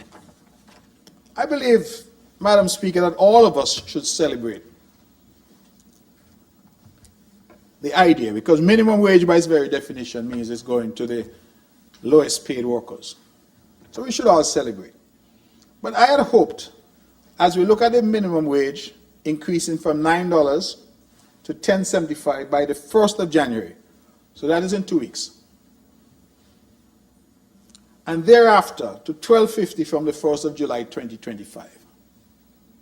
I would have hoped for a few things. One, a bit more notice before implementation, because forecasts and projections for the new year, some entities would perhaps have already made their forecasts and projections, and we'll have to readjust now in light of the new numbers. Two, I would have liked a discussion, and perhaps it will come, about the level of consideration. And I know that the minimum wage committee was made up by representatives from different areas. In fact, there were even people from Nevis. And let me just correct the record, because when I say I met with the Honorable Sam Conda, I met with him as chair of the committee and his team, they came to Nevis and met with the cabinet in Nevis. They came at our invitation. I was very happy that he could come because we had, I think, a good discussion. But I've also had the opportunity to speak to people, business people, etc. And I believe that some out there might be concerned about the knock-on effect that an increase in the minimum wage may have on the cost of living. Now, a lot of people, when they say, oh, my money gone up, locally, colloquially, all they see is, I'm going to get more money in my pocket. And very few of us stop to consider, well, how are you going to get more money in your pocket? What is the mechanism to allow you to get more money in your pocket? And there is an argument to be made that if Rams has to pay more to its workers, then Rams is going to recoup that more that it's paying to its workers by increasing the cost of the goods on the shelf. If the lawyer offering legal services is forced to pay more to his or her workers, then they will be tempted to charge a bit more for the service that they provide because nobody is in business to lose. And we all understand that the cost of labor is a significant cost of any business. Whenever you're going to sit down to work out your business plan, you must work out your cost of labor as part of that business plan. So if that cost goes up, the natural and expected reaction is for you to increase your prices. And that is the irony of minimum wage discussions, because you're raising the minimum wage to help people. But the same people who you're trying to help now find that the milk and the flour at Rams is a little higher, because Rams as a business is saying, well, I have to pass on this cost. And the only way I can pass it on is in higher prices on the shelf. And so sometimes you really need a granular, and you need to drill down in terms of the analysis to determine, are people really made better off when you increase the minimum wage? Or will businesses merely pass it on? Suppose, for example, when I have done my forecast, I say, I'm going to hire 2 people in my storeroom. But then when I see the increase in minimum wage effective in 2 weeks, I say, well, let me hold back on that for now. Or let me tell the one person in the storeroom, the clerk there, you must now do more, because I can't take on the added responsibility of a second person. Those are some of the considerations. Now I note, and I want to commend the government on that, because I'm a proponent of low taxes. I note that the government and the mover at paragraph 117 of his lengthy soliloquy yesterday, he said that he's happy to announce that effective 1st January, the corporate income tax rate to be charged to corporations registered in St. Kitts-Nevis will be officially set at 25%. It was 33%. I believe during COVID it was lowered. And the Honorable Minister of Finance is now saying it will be officially set at 25%. So here's my hope, Madam Speaker. I am hoping that the businesses out there, certainly those that are incorporated, which tend to be the larger businesses, will see that yes, I'm being asked to pay my lowest paid workers a bit more, but I'm also going to be paying less tax. Because instead of a 33% rate, I have an 8% saving in my tax rate. And so I am losing on the one hand, I'm gaining on the other, and therefore I don't really have to do anything to pass on. Now, whether or not they will think like that, I don't know. But I go further and say that the reduced corporate tax rate only applies to corporations. And we know that there's a significant part of our business community that is not incorporated. These are sole proprietors, small business people. So if I'm not incorporated, I don't benefit from a reduction in corporate tax because I don't pay corporate tax. I pay what they call UBT, unincorporated business tax. And so my question is, what is being offered to those businesses by way of some adjustment to say to the little man who has a little bar or a little restaurant, who employs 3 servers and 2 cooks, that come January morning, he has to pay them more money, but he's not getting any break like TDC and Hosford and Rams because he's not incorporated. I'm not seeing that person, the small business person, being taken into consideration in this. And I feel that that is where the minimum wage increase is going to have a maximum impact. The numbers that were shared with us, trying to find in my phone, I took some notes.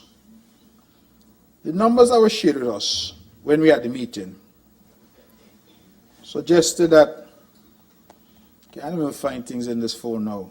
I have a problem, Madam Speaker, of writing and can't understand my own handwriting. Yes, it's a problem, it comes with age. Yes, yeah, you'll find out in time. Yes, this is the number I was looking for. That according to the data shared with us by the Minimum Wage Committee, 12% of the workforce in St. Kitts-Nevis earns minimum wage. 12%. Quite a few of them are with government, I might add. But 12% earn minimum wage. And as we look, because you see, I feel it can't be just about minimum wage, you know. There has to be an overall analysis because we're talking about the well-being of our people. Ultimately, that's what we're concerned about. So, we say we're going to increase the minimum wage, and many people say that's a good thing. I have pointed out that there could be some challenges, particularly to, as I said, the small business sector. But when we talk about well-being, the statistics also shared with us by the Minimum Wage Committee in our meeting in Nevis, which I believe was in October of this year. It said 12% of the workforce is on minimum wage. But, the federal government is spending $109 million per year as an electricity subsidy that goes to everybody. Social services, $250 million per year. PAP, poverty alleviation, $30 million. STEP, $75 million. Peace, $25 million. They identified some numbers. Not sure the numbers are all accurately recorded by me, but nevertheless, we have millions of dollars, let me use broad language, that are being paid out in support of people in the country. I want to say, Madam Speaker, that part of the difficulty that we have is that in this country we are supporting people who don't need support. That may sound funny. But you must ask yourself, why is the government paying an electricity subsidy for somebody who's a senior executive at one of our major companies, earning $20,000 and $30,000 a month? The government involved in that for? The role of government is to help people who need help. The role of government is to lend a hand up to those who need it. I had a conversation with somebody about the PAP, you know, and apparently the person was on and then taken off. and the person saw me and berated me, you know what they tell me? That used to be my savings every month. I put that in the bank. That's what the person told me. The $500 was a saving every month. That's what they put in the bank. So, I want us to understand that some of these programs, in order to make them more sustainable, we have to drill down and we have to determine who is benefiting and who needs the benefit. That's important. This one-size-fits-all approach, where everybody get a subsidy, it is, in economic terms, skewed towards the rich. Because it means that the rich are getting a subsidy, when in fact, Madam Speaker, if properly recalibrated, you might be able to offer a larger subsidy to the poor. And let the rich fend for themselves, because they're rich already. So that is my position, that some of these areas where we are saying minimum wage, it doesn't necessarily capture sometimes all that an individual might be benefiting. Because somebody who's working and earning a minimum wage may also be getting a subsidy for electricity. They may also be getting PAP. They may also be getting some other support. And for me to understand properly, we need to drill down to determine what exactly are our people benefiting from in the society. So I want to make that point. I believe we can save money if we were a little more judicious in how we deal with our resources. Now, I also think that it's important so that people in St. Kitts-Nevis, for information purposes only, our minimum wage is $9 per hour. We're hearing now it's going to go to $10.75. But I have some numbers pre-COVID, so the numbers are a little dated, but pre-COVID. In St. Vincent and the Grenadines, the minimum wage is $5 per hour. In Antigua and Barbuda, it is $8.20 per hour. In Grenada, $7.50 per hour. And in St. Lucia, $6.50 per hour. It means that when we go to $10.75, 1st of January, and then to $12 by 1st of July, a year and a half later, sorry, that we would be far and away higher than the other members in the currency union. Now, I'm not saying that's a bad thing, because it suggests that St. Kitts-Nevis has advanced. But I make one point, and that point has to do with the fact that we now have freedom of movement within the OECS. And I'm learning that some of the OECS countries don't really have a national minimum wage. The thing about the national minimum wage, Madam Speaker, is that in St. Kitts-Nevis, once you're at minimum wage, whether you're washing dishes, your cook, your waitress, gardener, you will get $9 an hour. And now that moves to $10.75. I am advised that in some of the OECS countries, they have minimum wages per sector. So, for example, I'm learning that in some of our OECS neighbors, if you are a dishwasher, for example, your minimum could be as low as $3 an hour. Because, say, the hotel sector may have a wage structure within that sector. Unlike us, we say we have a national minimum. Whichever sector you're in, that's the minimum. Some other countries are not set up like that. So why I mention free movement, I am thinking, and this is me postulating, that if I'm a dishwasher in one of the OECS countries, and I'm tuned in somehow to this debate, and I say, well, I getting $3 an hour down here to wash dishes. I could go St. Kitts or Nevis tomorrow and get $10.75 to wash the same dishes, you know. And by 2024, $12 to wash the same dishes. And you know what?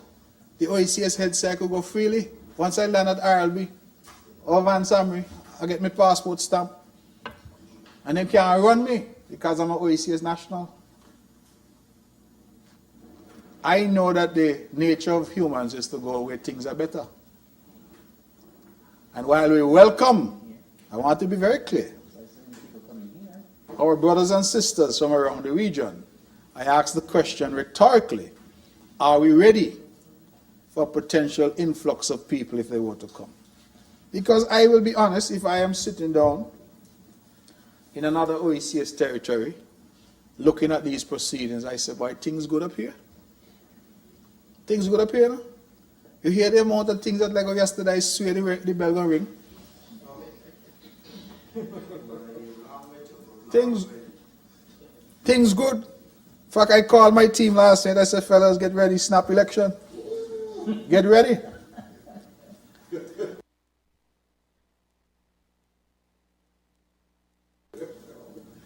So, we have to consider now that the impediments to people moving are no longer there because we have committed to these protocols. And if that is the case, then people are going to move to where they feel they can do better. So we have to be mindful of that and be prepared where necessary to deal with that. So I share that information in relation to the minimum wage. I heard the suggestion that the minimum wage was not raised for a decade, and that is true. The last increase was 2014, if I recall. But having said that, you must complete the story. And the truth is that there was a minimum wage committee that had recommended no increase. And so while it is true that the government is not compelled to accept the recommendation, I just want to put that on record, that in fact no increase had been recommended from the last minimum wage committee. Let me move on to look at health care. And I just want to make some small points now. The Prime Minister indicated that steps will be taken, and I quote, to develop a practical framework to enable the operationalization of a national health insurance scheme, which will be supported by an extensive consultative process with our people. He said that last year. I want to put it front and center that health insurance has to be a priority. We were in government, we talked about it for 7 years. It is time that the country moves to a position where our people can have some form of national health insurance. I heard the Prime Minister yesterday talk about the mother in town with the little card trying to get sponsorship because his or her child, is ill. And I heard the passion, which he said that the government had put some things in place now to help children. But I'm saying that just as the child needs help, so too all of us.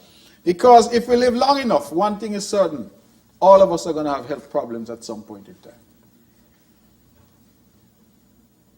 And as we look to create this sustainable island state, part of it has to be, how can we pay for health and health care?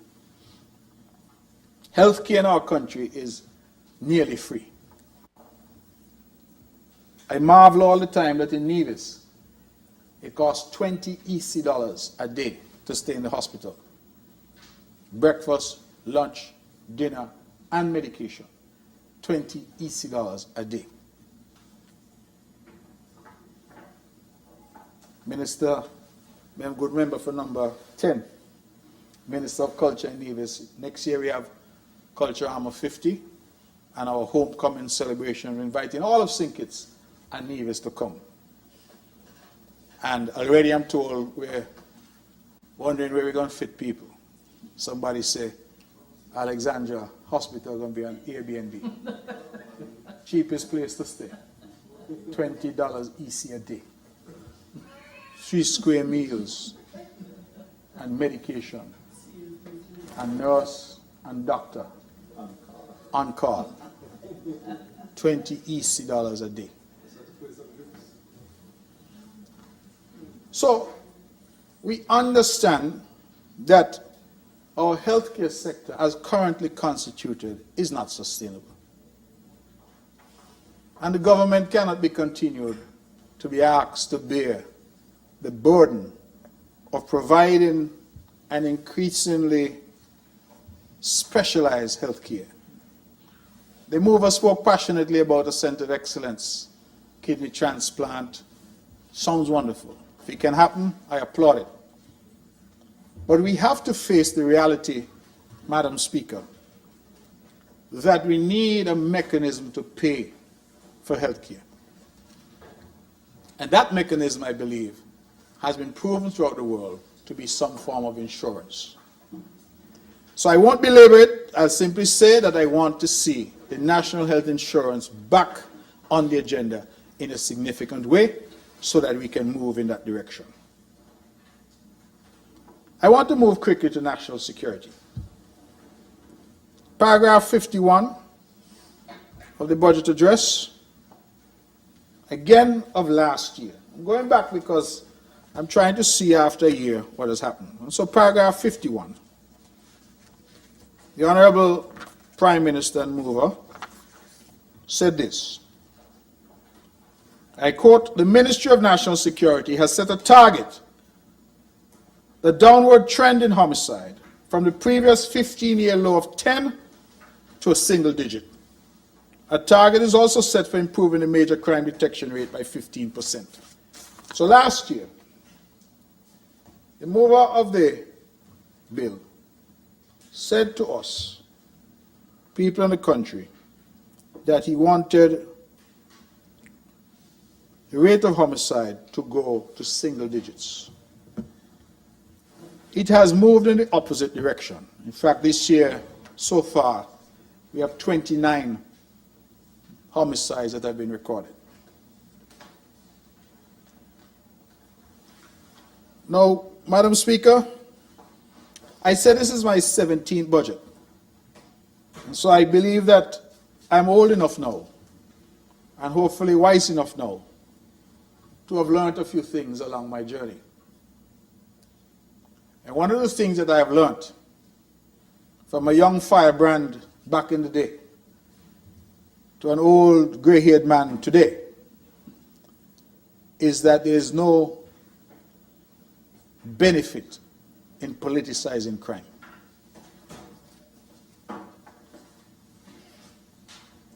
And I say that as somebody who has done my part in politicizing crime.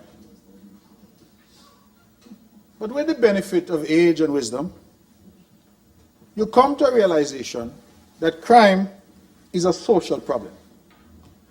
And I don't care who is Prime Minister. Nelson Mandela can come. President Barack Obama can come. Denzel Douglas can come. Timothy Harris can come.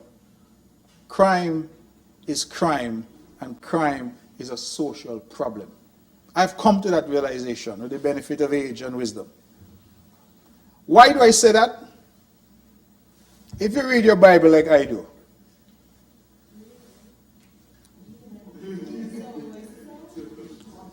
if you read your Bible like I do, you see I said about wisdom. It comes with age, it comes with reading. And the good book is a good book to read.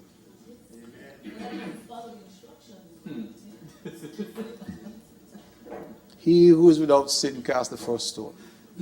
It's always the case. It's always the case that those who speak loudest. But I made the point that in the Garden of Eden, y'all remember that story of the Garden of Eden? What happened? Cain killed Abel. What happened? What happened? So what happened? Okay.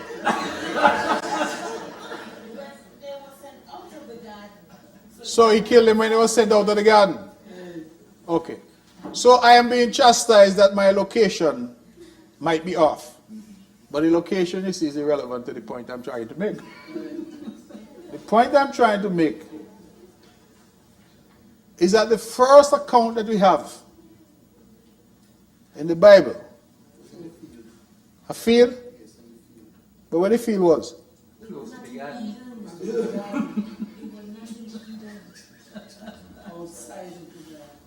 I don't want to waste my 5 hours arguing the point. No, you don't. 2.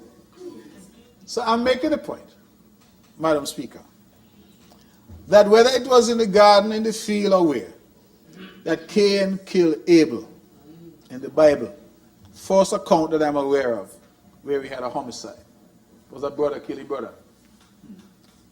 Well, who was the prime minister? Who was the leader? Man is by his nature man. And man will do things because man is by his nature man. And man by his nature is flawed.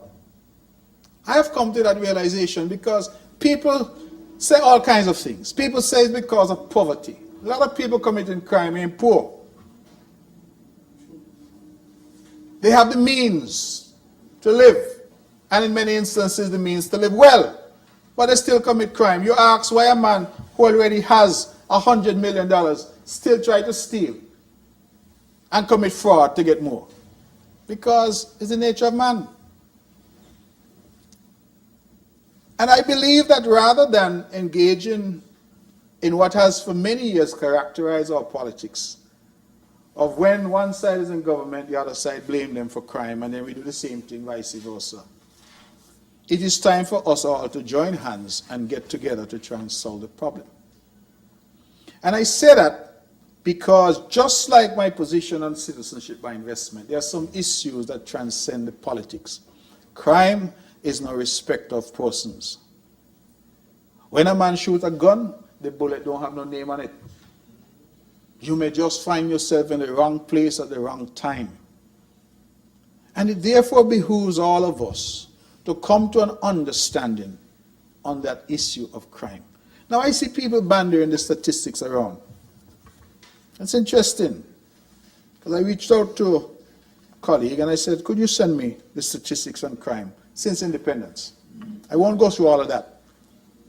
But what I will say, Nevis, for example, my little beloved Nevis, from 1984 until 1992, Nevis didn't have one homicide.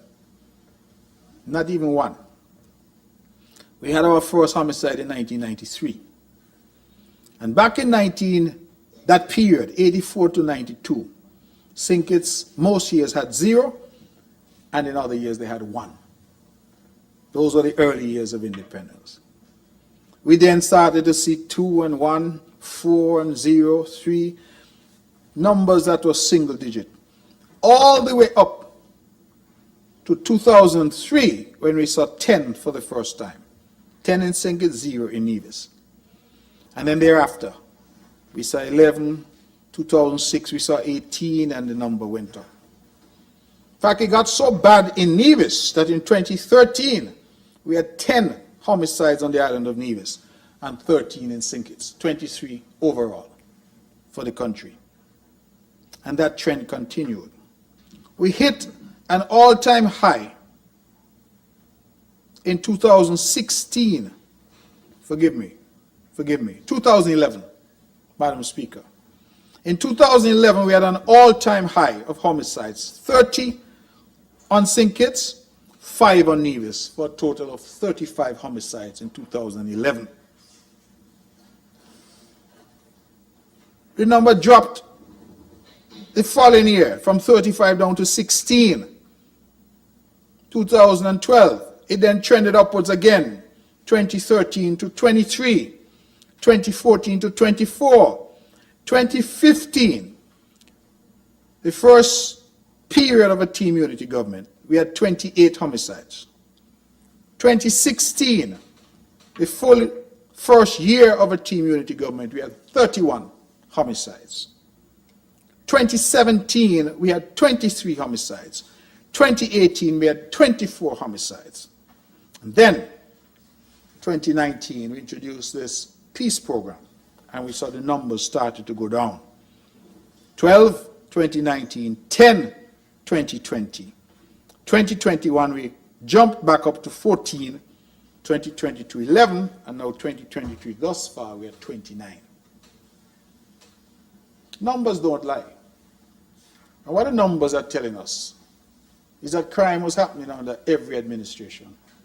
I am going to take out the early days of the PAM NRP administration, because as I've said, up to 1993, 94 thereabouts, the homicide rate was very low. But thereafter, you had that incremental rise.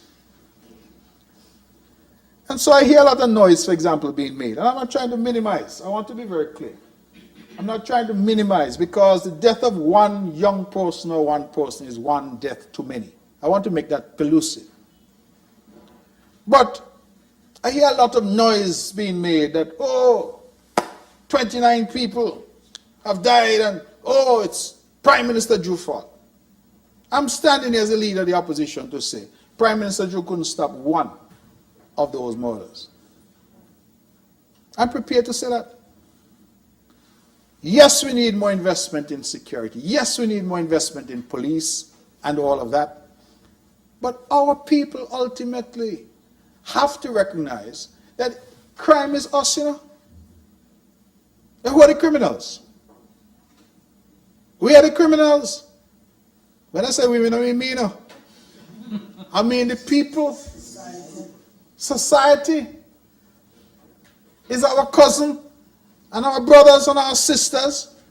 And the same mother who out there bawling because her child gets shot is the same mother who know the child had a gun and help the child hide the gun. We must, if you're going to talk about crime, we must talk in an open, frank way. This is the National Assembly.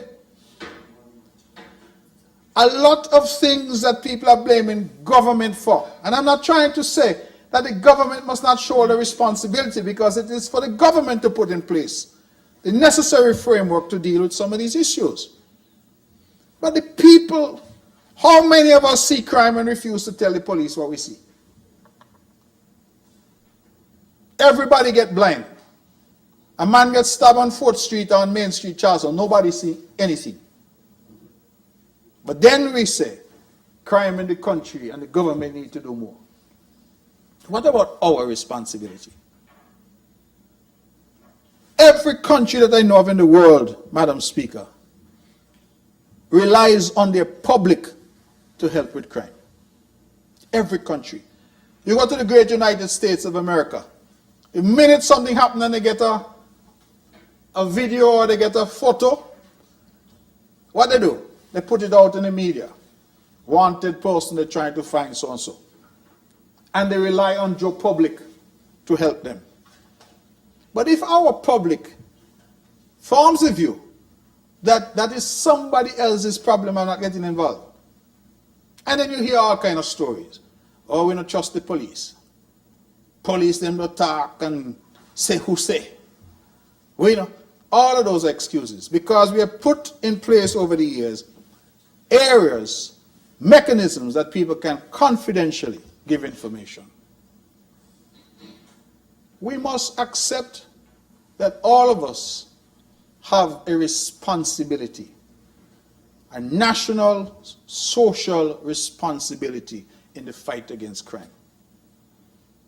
And the reason I went through the statistics, I saw the former Prime Minister, my boss, Timothy Harris.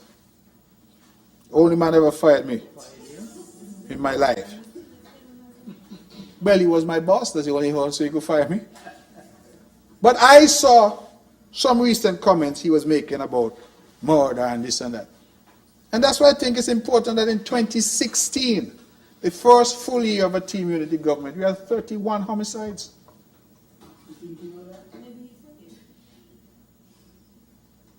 You see, that's why I can't stand up here and say, cost government because I was in government.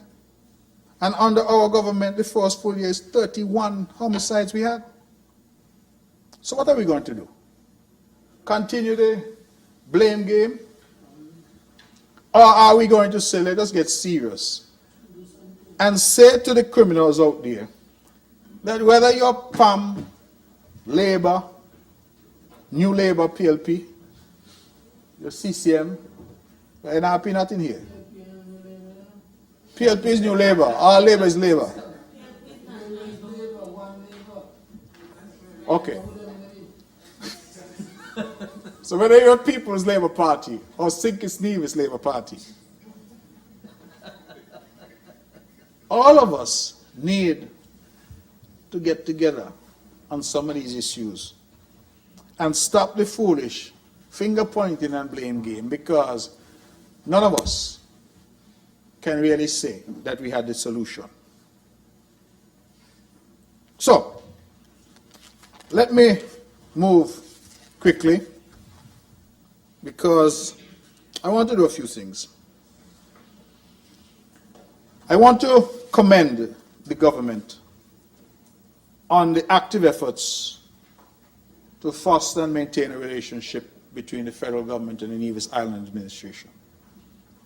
Prime Minister Drew, since getting into government, has had an open door policy, and he and I have met and spoken on numerous occasions. I am particularly thankful, and I want to say that even in the absence of any written agreement, such as the Charleston Accord, all the programs that have been announced to date, social benefit programs, have been extended to the people of Nevis. CBI dividend, double salaries, bonus salaries, reduction in interest on student loans, back to school vouchers, collaboration on energy, even inviting sometimes people from Nevis to go on major overseas assignments, such as the recent trip to Saudi Arabia and COP28.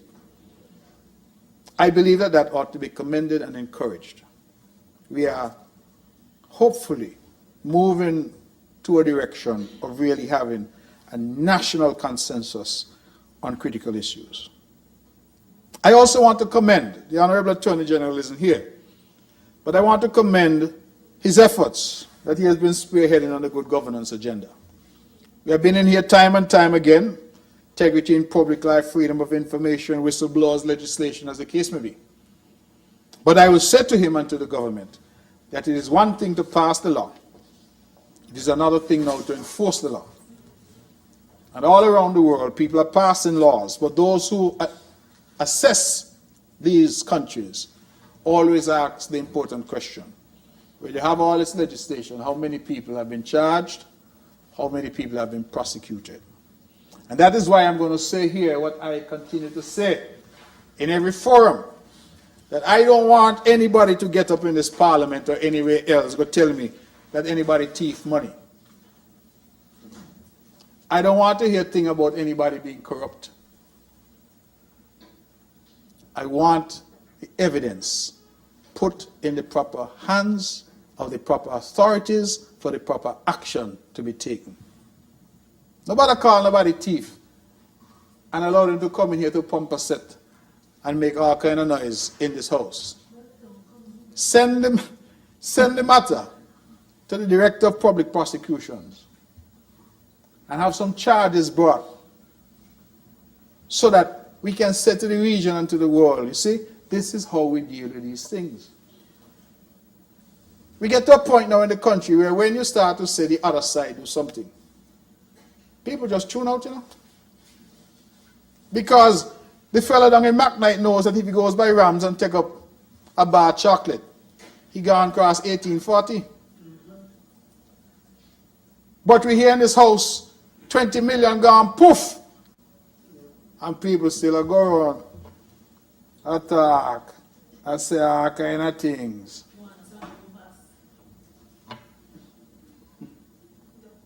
I want to stop wrongdoing in high and low places.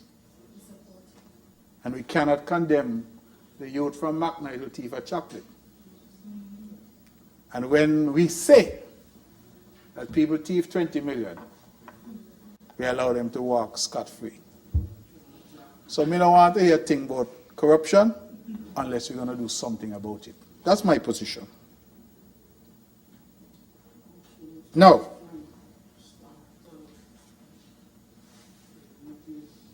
I want to make a small point on tourism, and that is a point I made last year as well.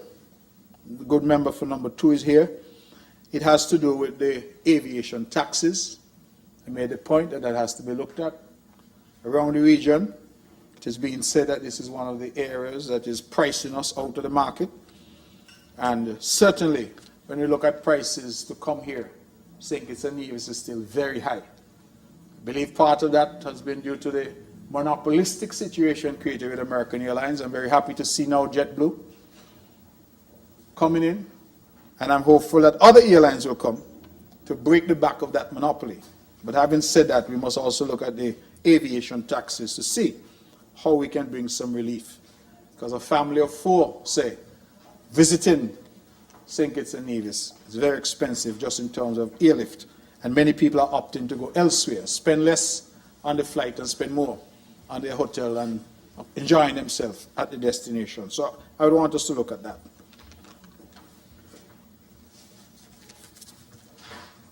Madam Speaker, I have dealt with the issue of the increase in minimum wage. I want to make a small point about the references by the Honourable Mover to the Pensions Act of 2012 and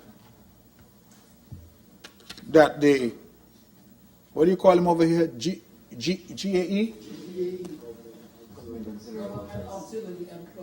GAE, so Government Auxiliary Employees. In Nevis we say non-established, but the same thing. That they will now be pensionable. I would just, however, want to point out, so that, because I got a lot of calls last night, that what we're talking about here is a contributory pension scheme. I want to emphasize that, because people must now understand that they will have to contribute something for this pension scheme to work. I'm advised that even established workers currently do not contribute. So nobody is being asked to pay in. They're only being asked to collect a payout. And so the system is going to change. And I think that our people must understand that that change will now require them to invest in themselves and to help create the pension fund and so make it more sustainable. So I just wanted to make that point.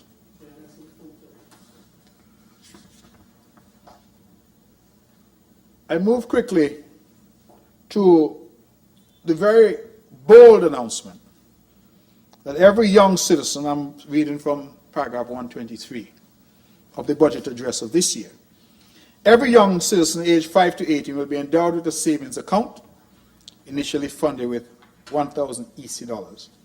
$500 will be invested in shares of government majority-owned companies, including the St. Kitts-Nevis Anguilla National Bank and the cable once divested. I raise that because, again, these announcements are made and the phones start ringing. And so I did some inquiry last evening. I said, well, how does this bank account, savings account thing work? Can, for example, a 5-year-old have a savings account? And the answer that I got was yes, but because of the nature of a bank account is actually a debtor-creditor relationship. Legally, it's a contract between the bank. You lend the bank your money, essentially. And because our law does not allow people who are not at the age of majority to contract, it means that legally, even though you put an account in little Johnny's name, that the parent or guardian or somebody must be, some adult, must be the signatory on the account. And so while I understand the effort in terms of generational wealth and building wealth, and I commend the effort, I want to make it very clear that the devil is usually in the details. Because if I am a single parent with 3 children who fall within the category of 5 to 18, I may well feel that I'm getting $3,000 once this is implemented. And the government could say all they want about savings. But if I'm the signatory on the account, it means that I can do what I want, take off and put on. And you run the risk of some parents saying, well, little Johnny have $1,000, little Johnny needs shoes, little Johnny need books, little Johnny need uniform, little Johnny need football boots, so I'm going to use the money to buy. And then you have some parents, let's face it, who may not be as responsible as we would like, who would say, music festival coming, let me try the VIP with little Johnny money.